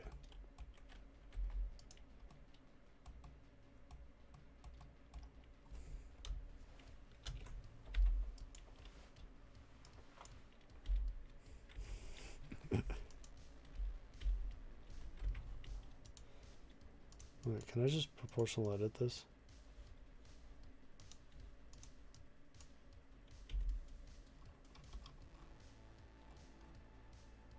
Oh no, proportional editing was a bad idea.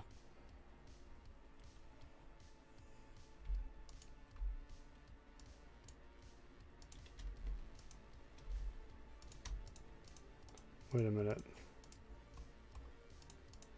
I know what I can do.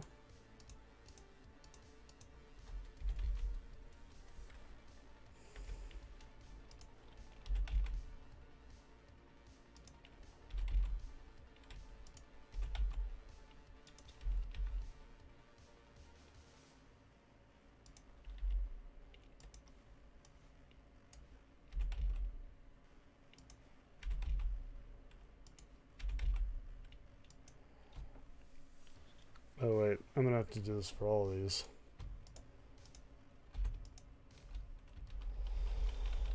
I'm not gonna do that for all of them. You can select nodes on there and move them. Just moving anything else.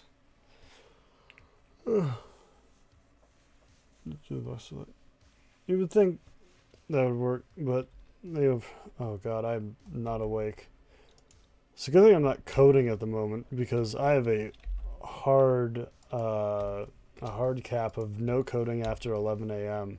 Because every time I try that, it just always fills me with regret the next day when I come back and look at it. Because it's just the most abysmally created anything. So for now, I am going to say that this result is fine. That one is not.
Oh, you know what I say?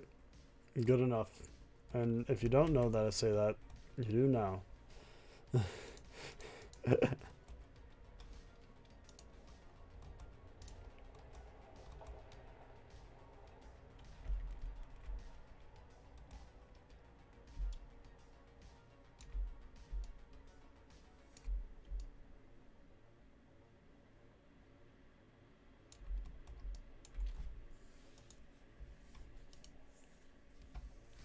What am I doing in this? Where was I going with this thing that I did? Visualizer. Yep, that's it.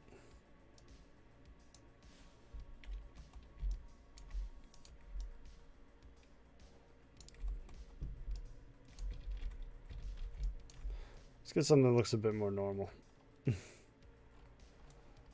Is there just like a grid? Sure, good enough. I like that. It's dumb. Like me, yes. Alright. It's getting pretty late for me, and I feel like we've gotten pretty far on this. Tomorrow I'll add some basic particle effects and record some... Oh, this... Oh, there we go. There we go. Tomorrow I'll record some basic particle effects. Wait, no. I'll make some basic particle effects and record some, like, toom sounds. Only kind of wet with a bit of synth. Yeah, something like that. Alright. Glad to have everyone's help, and hope you enjoyed hanging out. I am definitely way more tired than I expected to be tonight. So, glad to have you around, and hopefully I will see you all again. Thanks. Good night. I won't be here tomorrow, but hey, have fun. Oh, if I had the arm sync thing on and it wasn't horribly crap, you would see me waving. Oh,